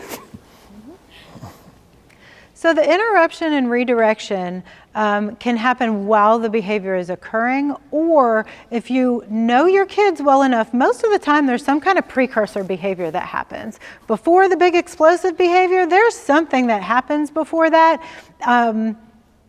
Most of the time, there is some tell, and if you can't see it, you're probably not paying attention enough. It might be very small, but there's something there that happens before the big behavior occurs. If you can interrupt that and then redirect them to something else, you can avoid the big explosive behaviors that happen. And it can be as simple as, they're starting to fidget or push the table back and forth, and you can come over and just say, hey, did you watch that game last night? Something that the kid likes, you're interrupting the behavior, redirecting them to something else. And it might take you 2 minutes of talking about a basketball game or a football game to get their mind off of it, and then you can go back into teaching. And these things, that takes a couple minutes, but it's better than the time that it'll take to handle the big explosive behaviors. So stopping it, redirecting them to something else, something they like, or something that's kind of neutral, just something different, taking their mind off of it and going somewhere else. We often say you can give the kids your time or they can take it. So if a lot of kids just need a modicum of your time, and it can build up, especially if you're going through all these blocks during the day. Sometimes you can help your teacher, your fellow teacher at the end of the day by giving them a little attention during the day. Instead of at the end of the day, they're just exploded. They're done. They didn't get any of what they needed. So now, all of you have probably been last period teachers. And so a lot of times you're catching the explosion of what they did not get during the day. Help those teachers out. Give them those students a little bit of what they need, and you're being not only a good teacher, but a good partner to your fellow teachers. This one is reinforcing precursor behaviors. This is kind of sometimes hard for educators to wrap their mind around because sometimes those precursor behaviors are also problem behaviors. They're also behaviors we don't want to see. But we're talking about students that they'll tear up your whole classroom. They will maybe are a safety concern, safety to themselves, safety to others. We're talking about dangerous situations, dangerous behaviors that we can stop if we reinforce the precursor behaviors. Okay, so that precursor behavior may be, I'm kicking the table because I want your attention. Well, I may come over and get a lot of attention for that kicking the table because I know if I don't stop this here, we're gonna end up in a major meltdown. So I'm coming to reinforce this behavior. And you will have to figure out what the function of that behavior is so that you're giving them the right sort of intervention there. But I had a student once, and this was a long time ago, but he struggled with work and writing, and I'm sure that many of you have had students that hate to write, but he was struggling, and he was a student that was prone to tearing up the classroom. And he had to do this activity where he had to write his numbers 1 to 100.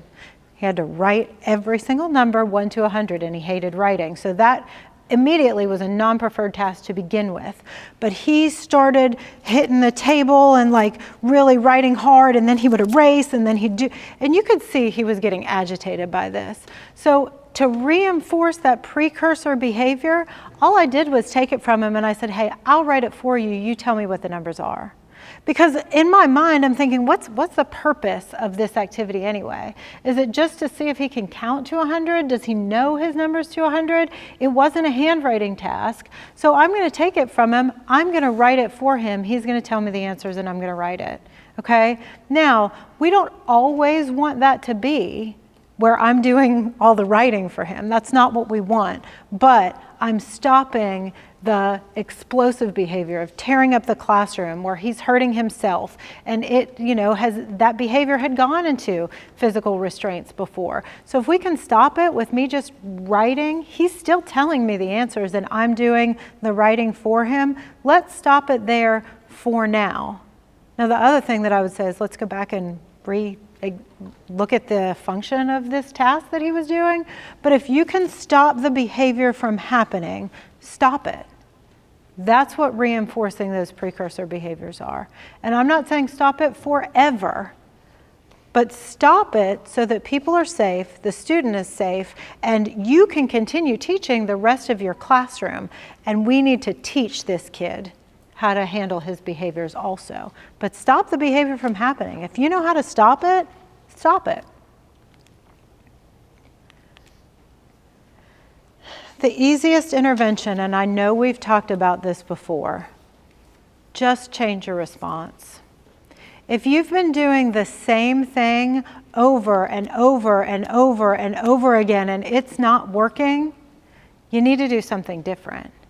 Now, there's a fine line between being consistent with the intervention that you're trying to put in place, but changing your response. Because most of the time, I see teachers that are arguing back and forth with students. That's not working. And if the student comes in and has the same behavior the next day, and the next day, and the next day, then what you're doing isn't working. Change how you respond, because we can't fix, like Dr. Chrisman said earlier, we can't fix their home life. We can't fix the divorce that's happening. We can't fix that mom's in jail today. We can't fix that their dog died last night. Those are things we can't fix, but we have control over ourselves. And we have control over how we respond to the students. That's the only thing that we can control, how we respond. So if everything you're doing and it's constantly happening and you are not changing your response, then you're part of the problem now, okay?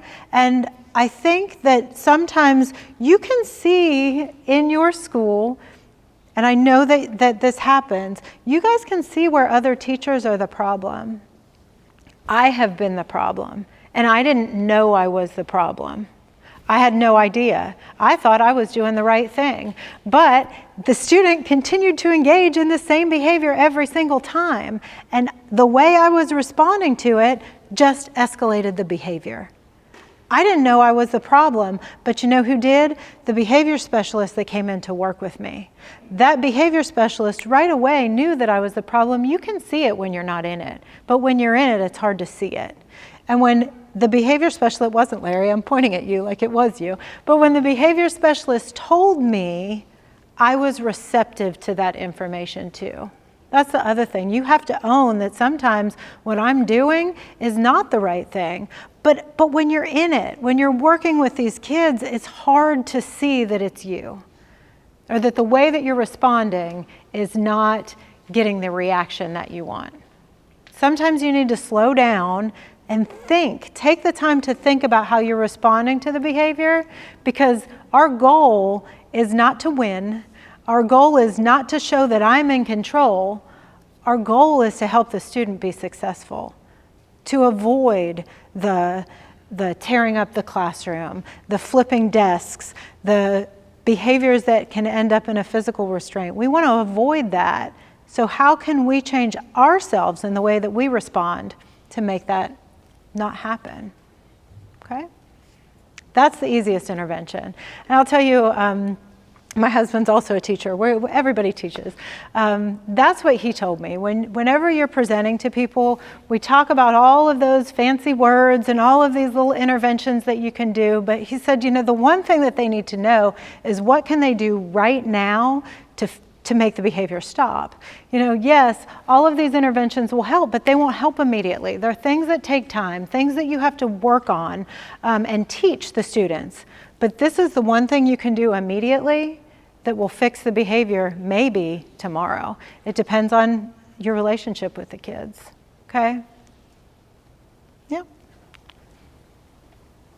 All right, this is you. So we talked about this a little before. Kids who are okay don't act up. There's something else happening with them. There's some need that's not met. If you know your trigger, which most of us do, don't pull it. We have to be the adult in the room, but we're human beings. And sometimes kids can frustrate you. So you know what their trigger is, you know what sets them off. don't set them off intentionally.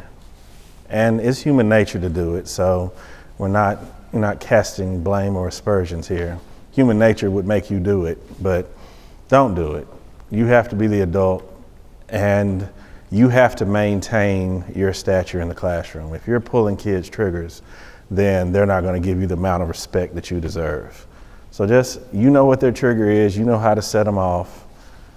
Don't do it. Just don't.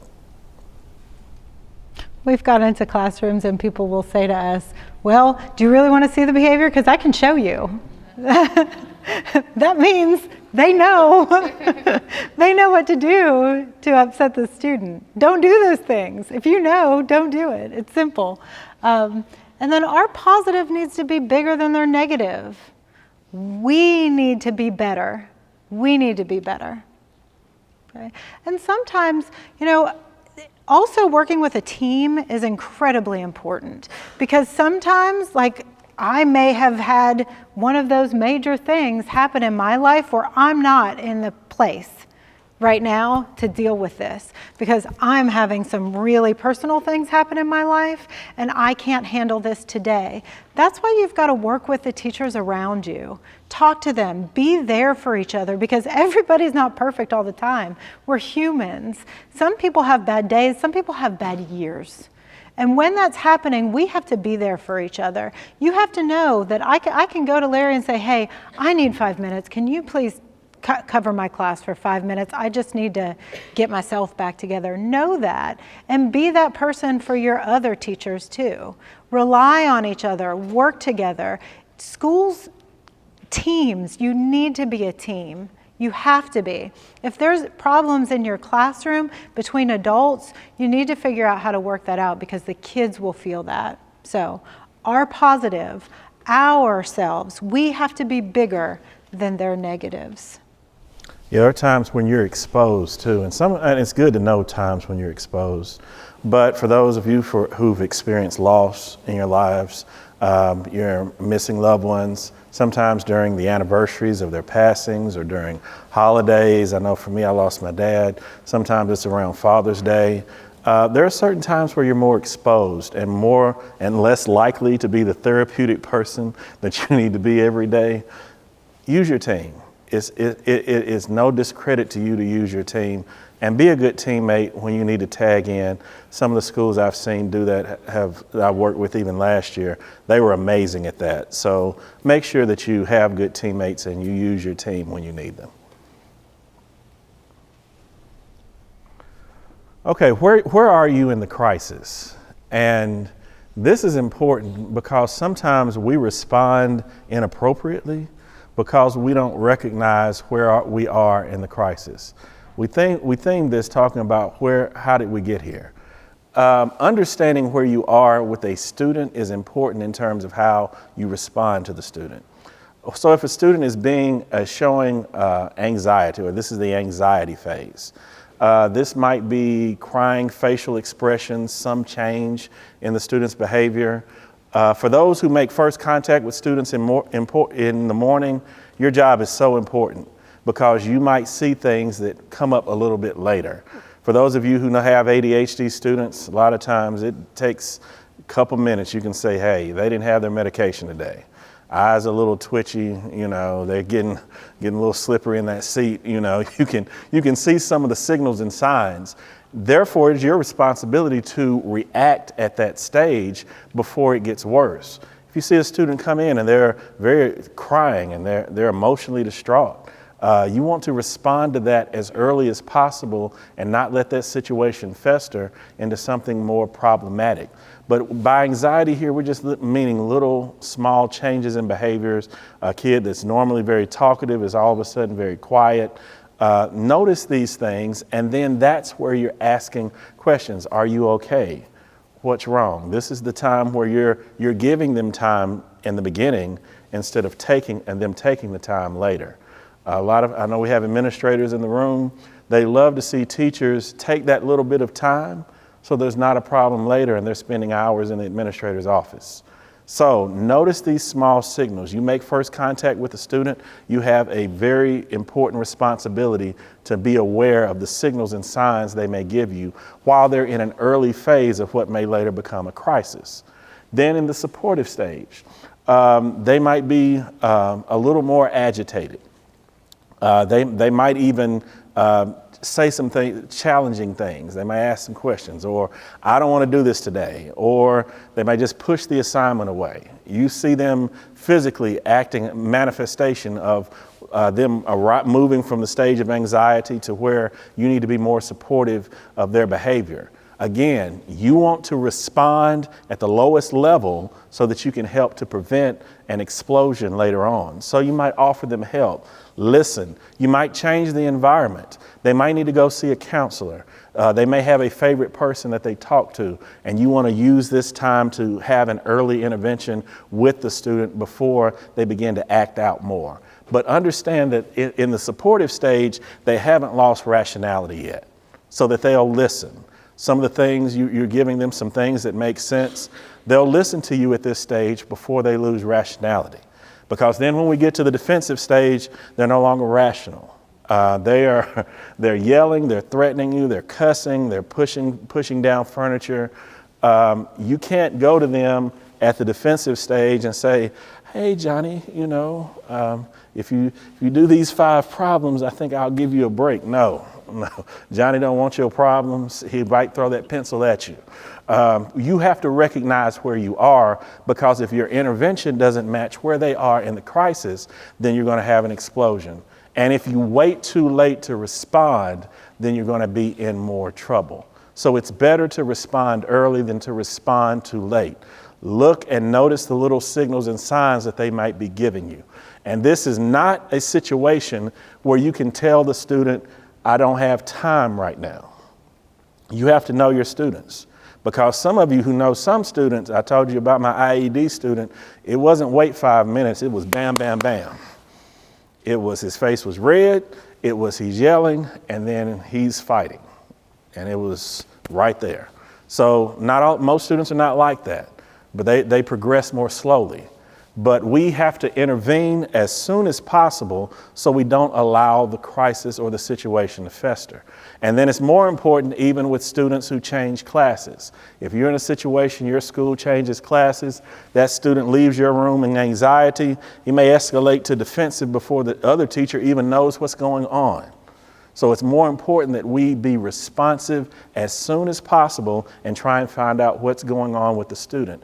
If the student is connected to additional services, it's also important to know what services do I have in my building. Do I have a school counselor? Do I have a STARS counselor, an at-risk counselor, whatever they may call it in your building? Is there a person, a preferred person that this particular student likes to talk to that will help them during a situation that may evolve into a crisis? Know the supports that you have in your buildings. And some of you are like, hey, I'm from a small district. I am the support. Well, then you may have to be the support. And it's better that you give them 5 minutes now than they're an hour later, and then the next day they're in detention or out of school suspension. But those little signs, just the fidgeting, the twitching, the talking when they normally don't talk, or not talking when they normally do. Noticing those small signs and intervening quickly can help you cut off a crisis. And it's important for people who see those students first thing in the morning, you're making first contact with them, you need to help intervene then, because again, as we have been repeating, the crisis may have started at home. And it can present in different ways. Katie has a few stories, I do too, about bus drivers. Sometimes bus drivers are awesome. They're your early intervention people. One time I had a bus driver came to me at the end of the day and he said, hey, did he have a good day? I said, yeah, he was okay today. He said, I was worried, he said, because he was fighting his mom as he left the door and ripped off the screen door. I'm like, wow, it would have been good to know that before he walked in the building. But again, early intervention, knowing the information as soon as possible. One of the principals I worked for instituted something that was very very wise. She had like 15 to 20 minutes where she had different students go to places where they needed help right before the school day started. Me being the behavior teacher, I got the students who had emotional behavior needs. So a lot of them would come to me 15, 20 minutes. I'd talk to them. We do a few easy activities, kind of see where their feelings and emotions were, ask them how their day went. And a lot of times from that, I would send several emails. I'd be like, hey, such and such, no meds today. Just letting you know. This kid looks like he's a little depressed today, told me about some things happening at home. You may want to be aware and sensitive about those situations. I was trying to be a good teammate instead of allowing that situation to blow up in their room. So being first responders, if you will, those who make first contact with these students, be aware. It's good. A lot of times the teachers, your principals, administrators will tell you to meet the students at the door, shake their hand, talk to them. That's a good time to assess them. They say that's what on airplanes, they're assessing us as we walk in, who might be a problem, who might be helpful, who might be agitated, who might be a little too drunk already, So they're assessing us as we walk on the plane. Assess those students as they walk into your room. You don't know how helpful your early intervention might be and what it might prevent. What are you communicating? Verbal is your words, I think they say, but 85% of what you're communicating is not your word choice. It's the nonverbals, your posture, your proximity, the paraverbals, your tone, your pitch, your volume. All of those things matter. And if you don't think they matter, I'll give you an example of a sentence. Sentence someone gave me is like, I didn't say that we would kill him. It depends on how you emphasize it. Said, I didn't say that we should kill them. That means somebody said it. I didn't say that we should kill them, which means they think somebody should do harm to this person. I didn't say that we would kill him, which means we mean them harm, but maybe not to the point of death.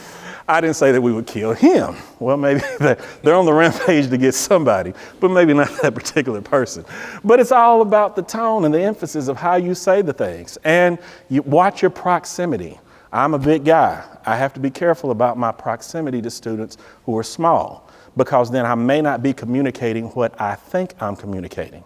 So I'll use an example. If I step to somebody, and she knows me, so I can do this. But if she didn't know me and I'm this close, she's probably like, why is he so close to me? I need him to back up. And I'm sitting here talking, but she's not hearing a word of what I'm saying because she's wondering why I'm so close to her. So we have to be aware of our proximity. That means your height, your size, the student that you're dealing with, their ethnicity, where they're from. All of those things may be different based on the student. So you have to be aware of all those factors that can impact how you communicate. So be careful, because you may not be communicating what you think you're communicating. So be very aware of that. De-escalation strategies. Now, a de-escalation means we're about there. We're there. And these are some things that can help you to not further the crisis, okay?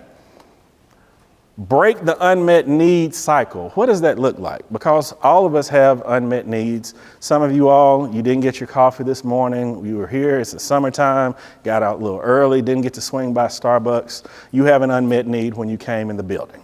All right? So how do we break that cycle? Let's say a student comes into your room and they have an unmet need. So they engage in behavior. He's mad at his last teacher, and that teacher just frustrates him, and he didn't get his frustration out. So he walks in your room, slams his book bag against the chalkboard, against the dry erase board, and that's how he expresses that he has an unmet need. So what do? All right. Oh, go ahead. I'm going to say, pick that up, try again, walk out the door and try again. That sounds like us. Let's see what this, I try to find a picture that looked like that.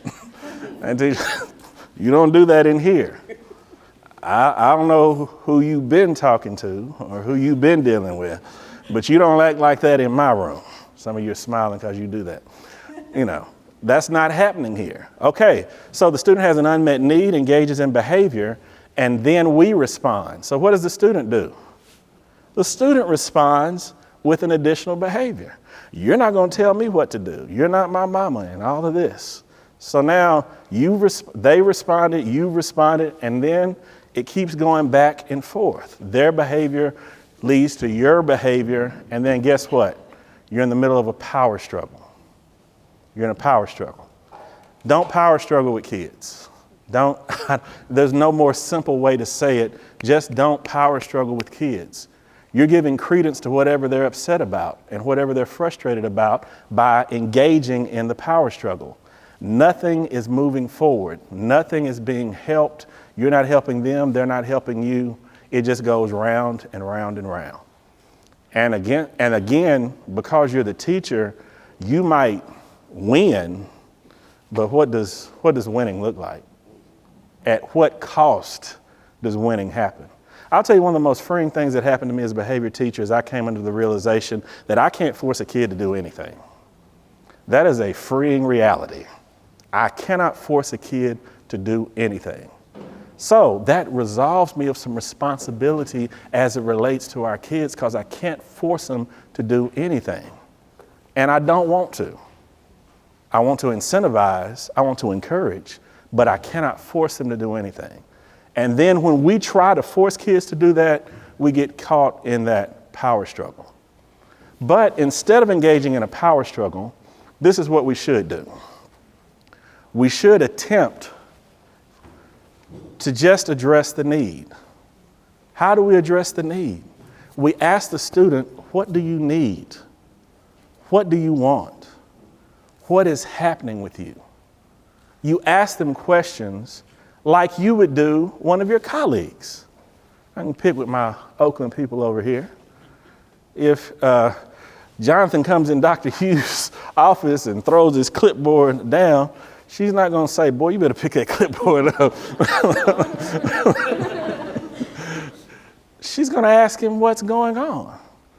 And I, who will be married 24 years in December, if my wife comes in and throws her purse down, I'm not going to say, you better go out that door and try that again. I want to remain married. I enjoy being married. But why does Dr. Hughes respond differently to Jonathan, and why do I respond differently to my wife? And the simple answer is, I care about them. And why do I treat the kid the way I treat the kid? And I didn't like the answer to this, but it's the truth. It's because I can. I can treat them that way because I'm the teacher, because I have more power, and I do not have to give that student empathy. So I'm treating them that poorly simply because I can. And that's a hurtful answer, to think of a kid who may need you more than you realize. They're your student, but we learned during COVID, they're not just our kids. We're not just educating them. They need our emotional support. They need somebody who encourages them to do better. They need somebody who helps them to experience success in their life, because sometimes they don't have that anywhere else. You're more than just a teacher. And when you begin to realize that, you'll treat them like more than just a student. But we have a responsibility as it keeps going around, to address the need, to ask what's going on, to try and find out what that student needs in that moment, instead of just domineering over the student and telling them what they are and are not going to do.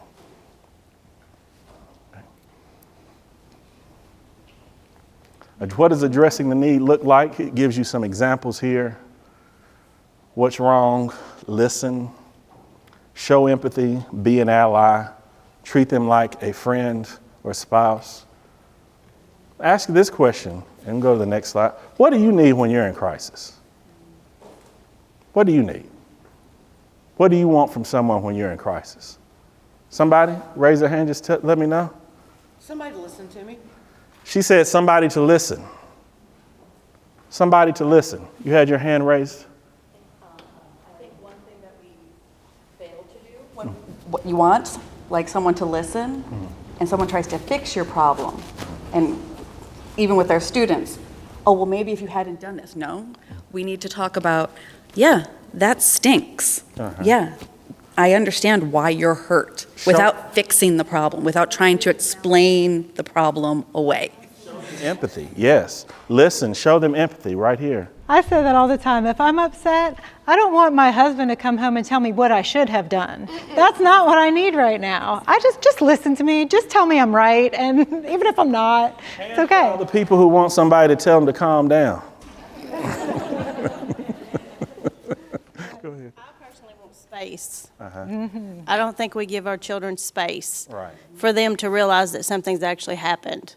We're always there, you need to calm down, you need this, you need that, instead of just giving them space and say, just give it a minute, and then have them collect space, themselves. it's like you're rushing them. I need you to calm down. I need you to calm down right now. I need you to do your work. Can I get a minute to breathe? Can I breathe for a minute and process this? Instead of you standing over there trying to push me through this crisis. I agree totally with Giovanna. We work in the same school, but I mean, I need that space first. Let me calm down. And kids come to my room and they lay out, we have bean bags in our school. They lay on the bean bag for a few minutes and then they get to de-escalate and then we can listen. But first, because I need the space first. It's give me time to just get myself together before I say something I shouldn't say. So, Right. I mean, I think the kids need that too sometimes. They're not ready to voice what's. If you're coming to talk to me, you know what happens? Then I start to cry. And I really don't want you to see me cry. So give me 5 minutes. I will get myself together and I'll be okay. But I just need some time before I can talk about it. Yep. I was going to say that it also depends on knowing your kids, because one of my kids would need space, but then the other just wants you to sit with them. And maybe it's not talking. And maybe it's not space, but it's just sitting and having someone else in their presence. Absolutely. Right. And one big thing about that giving space though, definitely give them the space, but also tell them, I'll be back in 10 minutes to check on you, so that they know that you do care, and come back. If you say that, definitely come back and check on them. And they still might not want to talk to you, but at least they know that you are there. I had twin boys. One of them, I could say something and he could see disappointment in my voice and he started crying. It's done. He's ready. The other one, I had to say something and then I might have to say something again and I might have to say something again and stay on them. Again, identical DNA, but they needed something different. Now, see, this is the problem, though. As teachers, what we do is we tend, and not just as teachers, as human beings and in relationship, we tend to impose what we want on what they need. Because we would need this, then we impose that on each other. And I'll tell you, the number one example of this is when it happens, it's in marriages. You didn't know you were going to get free marriage advice today, did you?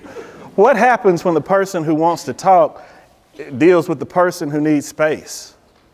You have to respect each other. Maybe you give the person who needs space, but then the person who needs space also needs to come back and talk to the person who needs to talk it through. You have to respect what each other person needs when they're in crisis, because when you don't respect it, then the conflict escalates.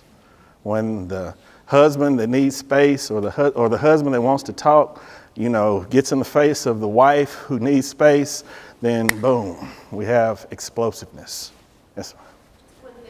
Have always worked with elementary students, and I have found that sometimes you have to find out what they think's going to happen. I've gotten upset, or I didn't have my backpack, or I didn't finish the test in time, and they explode. Let them calm down, and then say, well, what do you think is going to happen? What's the worst thing that could happen? And a lot of times, their idea of what's going to happen is so low on the spectrum, and when you get that conversation over with, and then they can go, oh, well, I thought I was going to go to the principal's office, or I thought, you never know what they're thinking. So sometimes we forget to ask them. We need to walk them through the consequences. I had a student who, the first day of school, he was upset all day. In fact, it was my intermittent explosive disorder kid, so I was on edge.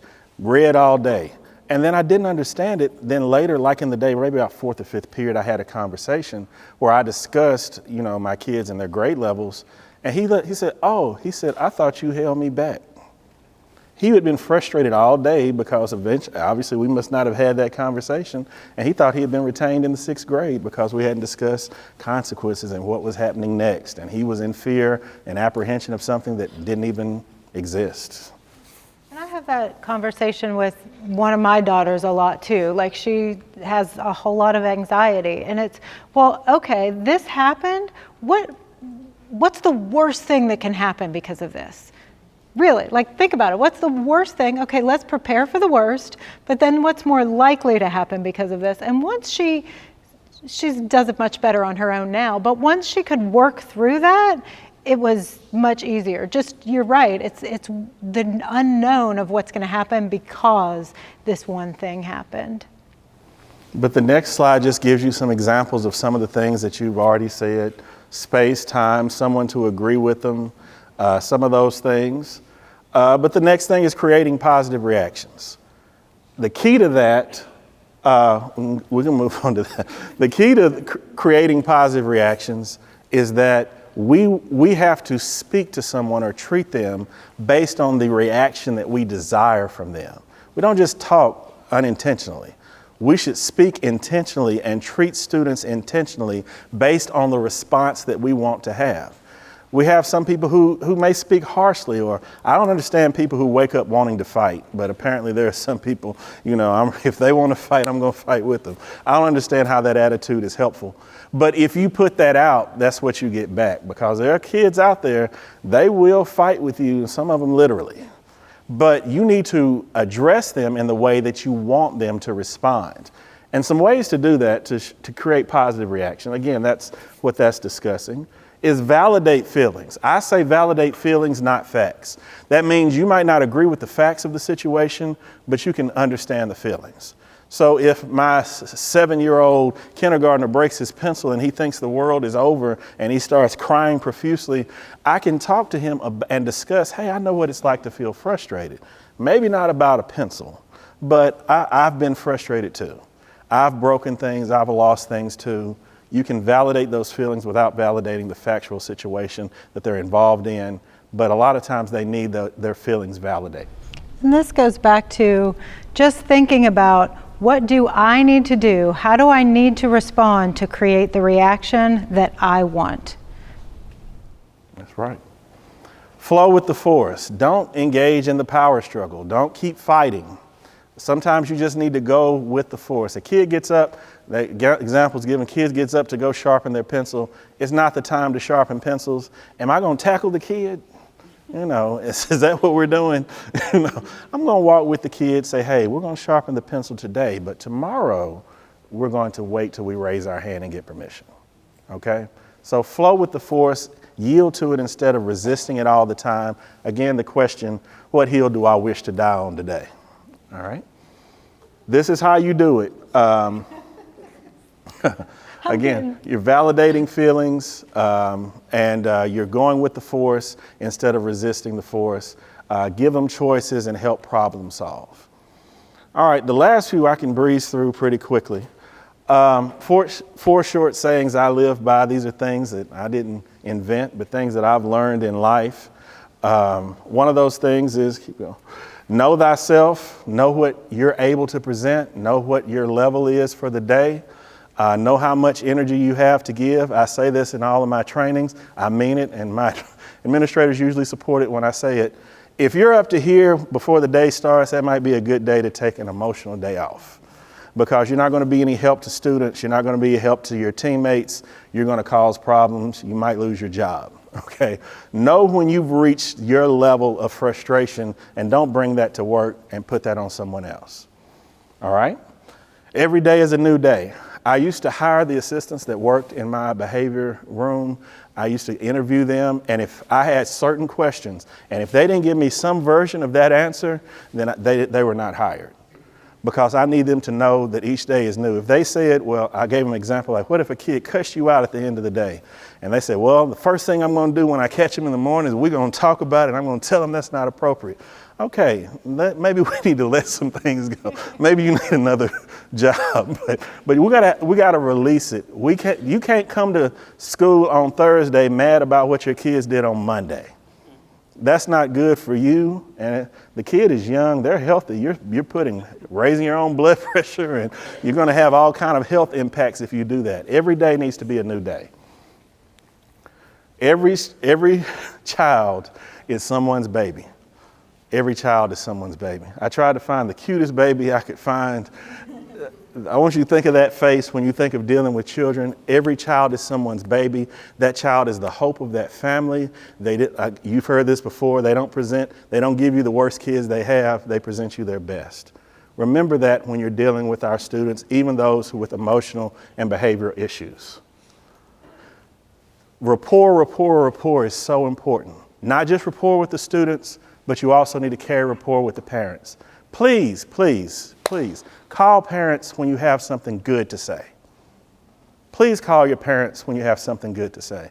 If your parents answer the phone and they say, oh, what did he do now? Then that lets me know you're not having enough positive communications with the parents. Have great rapport with the parents. Have great rapport with the students. We're going to make mistakes, but I'll tell you, rapport covers a multitude of mistakes if you have rapport with that child and that student. The last three things I want to tell you, and these are perspectives. This is how we need to think as we approach each day. Don't stay married to old versions of yourself. Katie mentioned this earlier about a process that didn't work. Just because you were this in one stage, don't mean you have to be it in another stage. Everyone should desire, I want to be a better teacher this year than I was last year. So just because you've done it before doesn't mean you need to keep doing it. The giraffe, the turtle, and the grasshopper all have perspectives. If you're a giraffe, don't allow a grasshopper to inform how you behave and how you act. A grasshopper shouldn't be telling a giraffe what to eat, what to do, how to act, how to live. Make sure that once you've gotten to another version of yourself, you're not letting old versions inform how you live and how you behave. And the final thing I want to share, the apple in the orchard. I want you to look at your students, not just as an apple, but understand they have seeds inside the apple. The seeds inside the apple do not produce apples. They produce apple trees. So that you always have something greater in them than they are themselves. Treat them like that.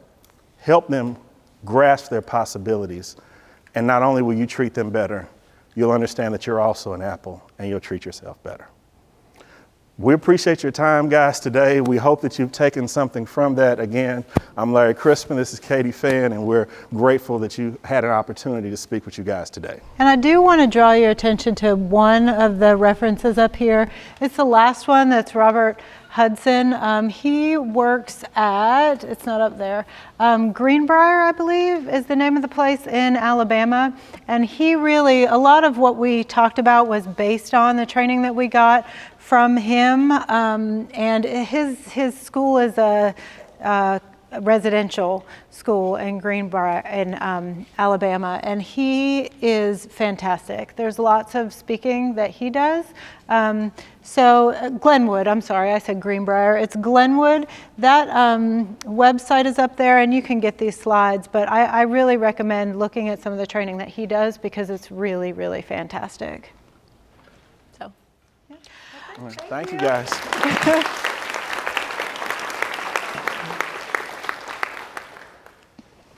I'm overwhelmed with warm feelings toward this team of presenters today because this has touched my heart, filled my mind, and energized me. Hopefully it's done the same to you.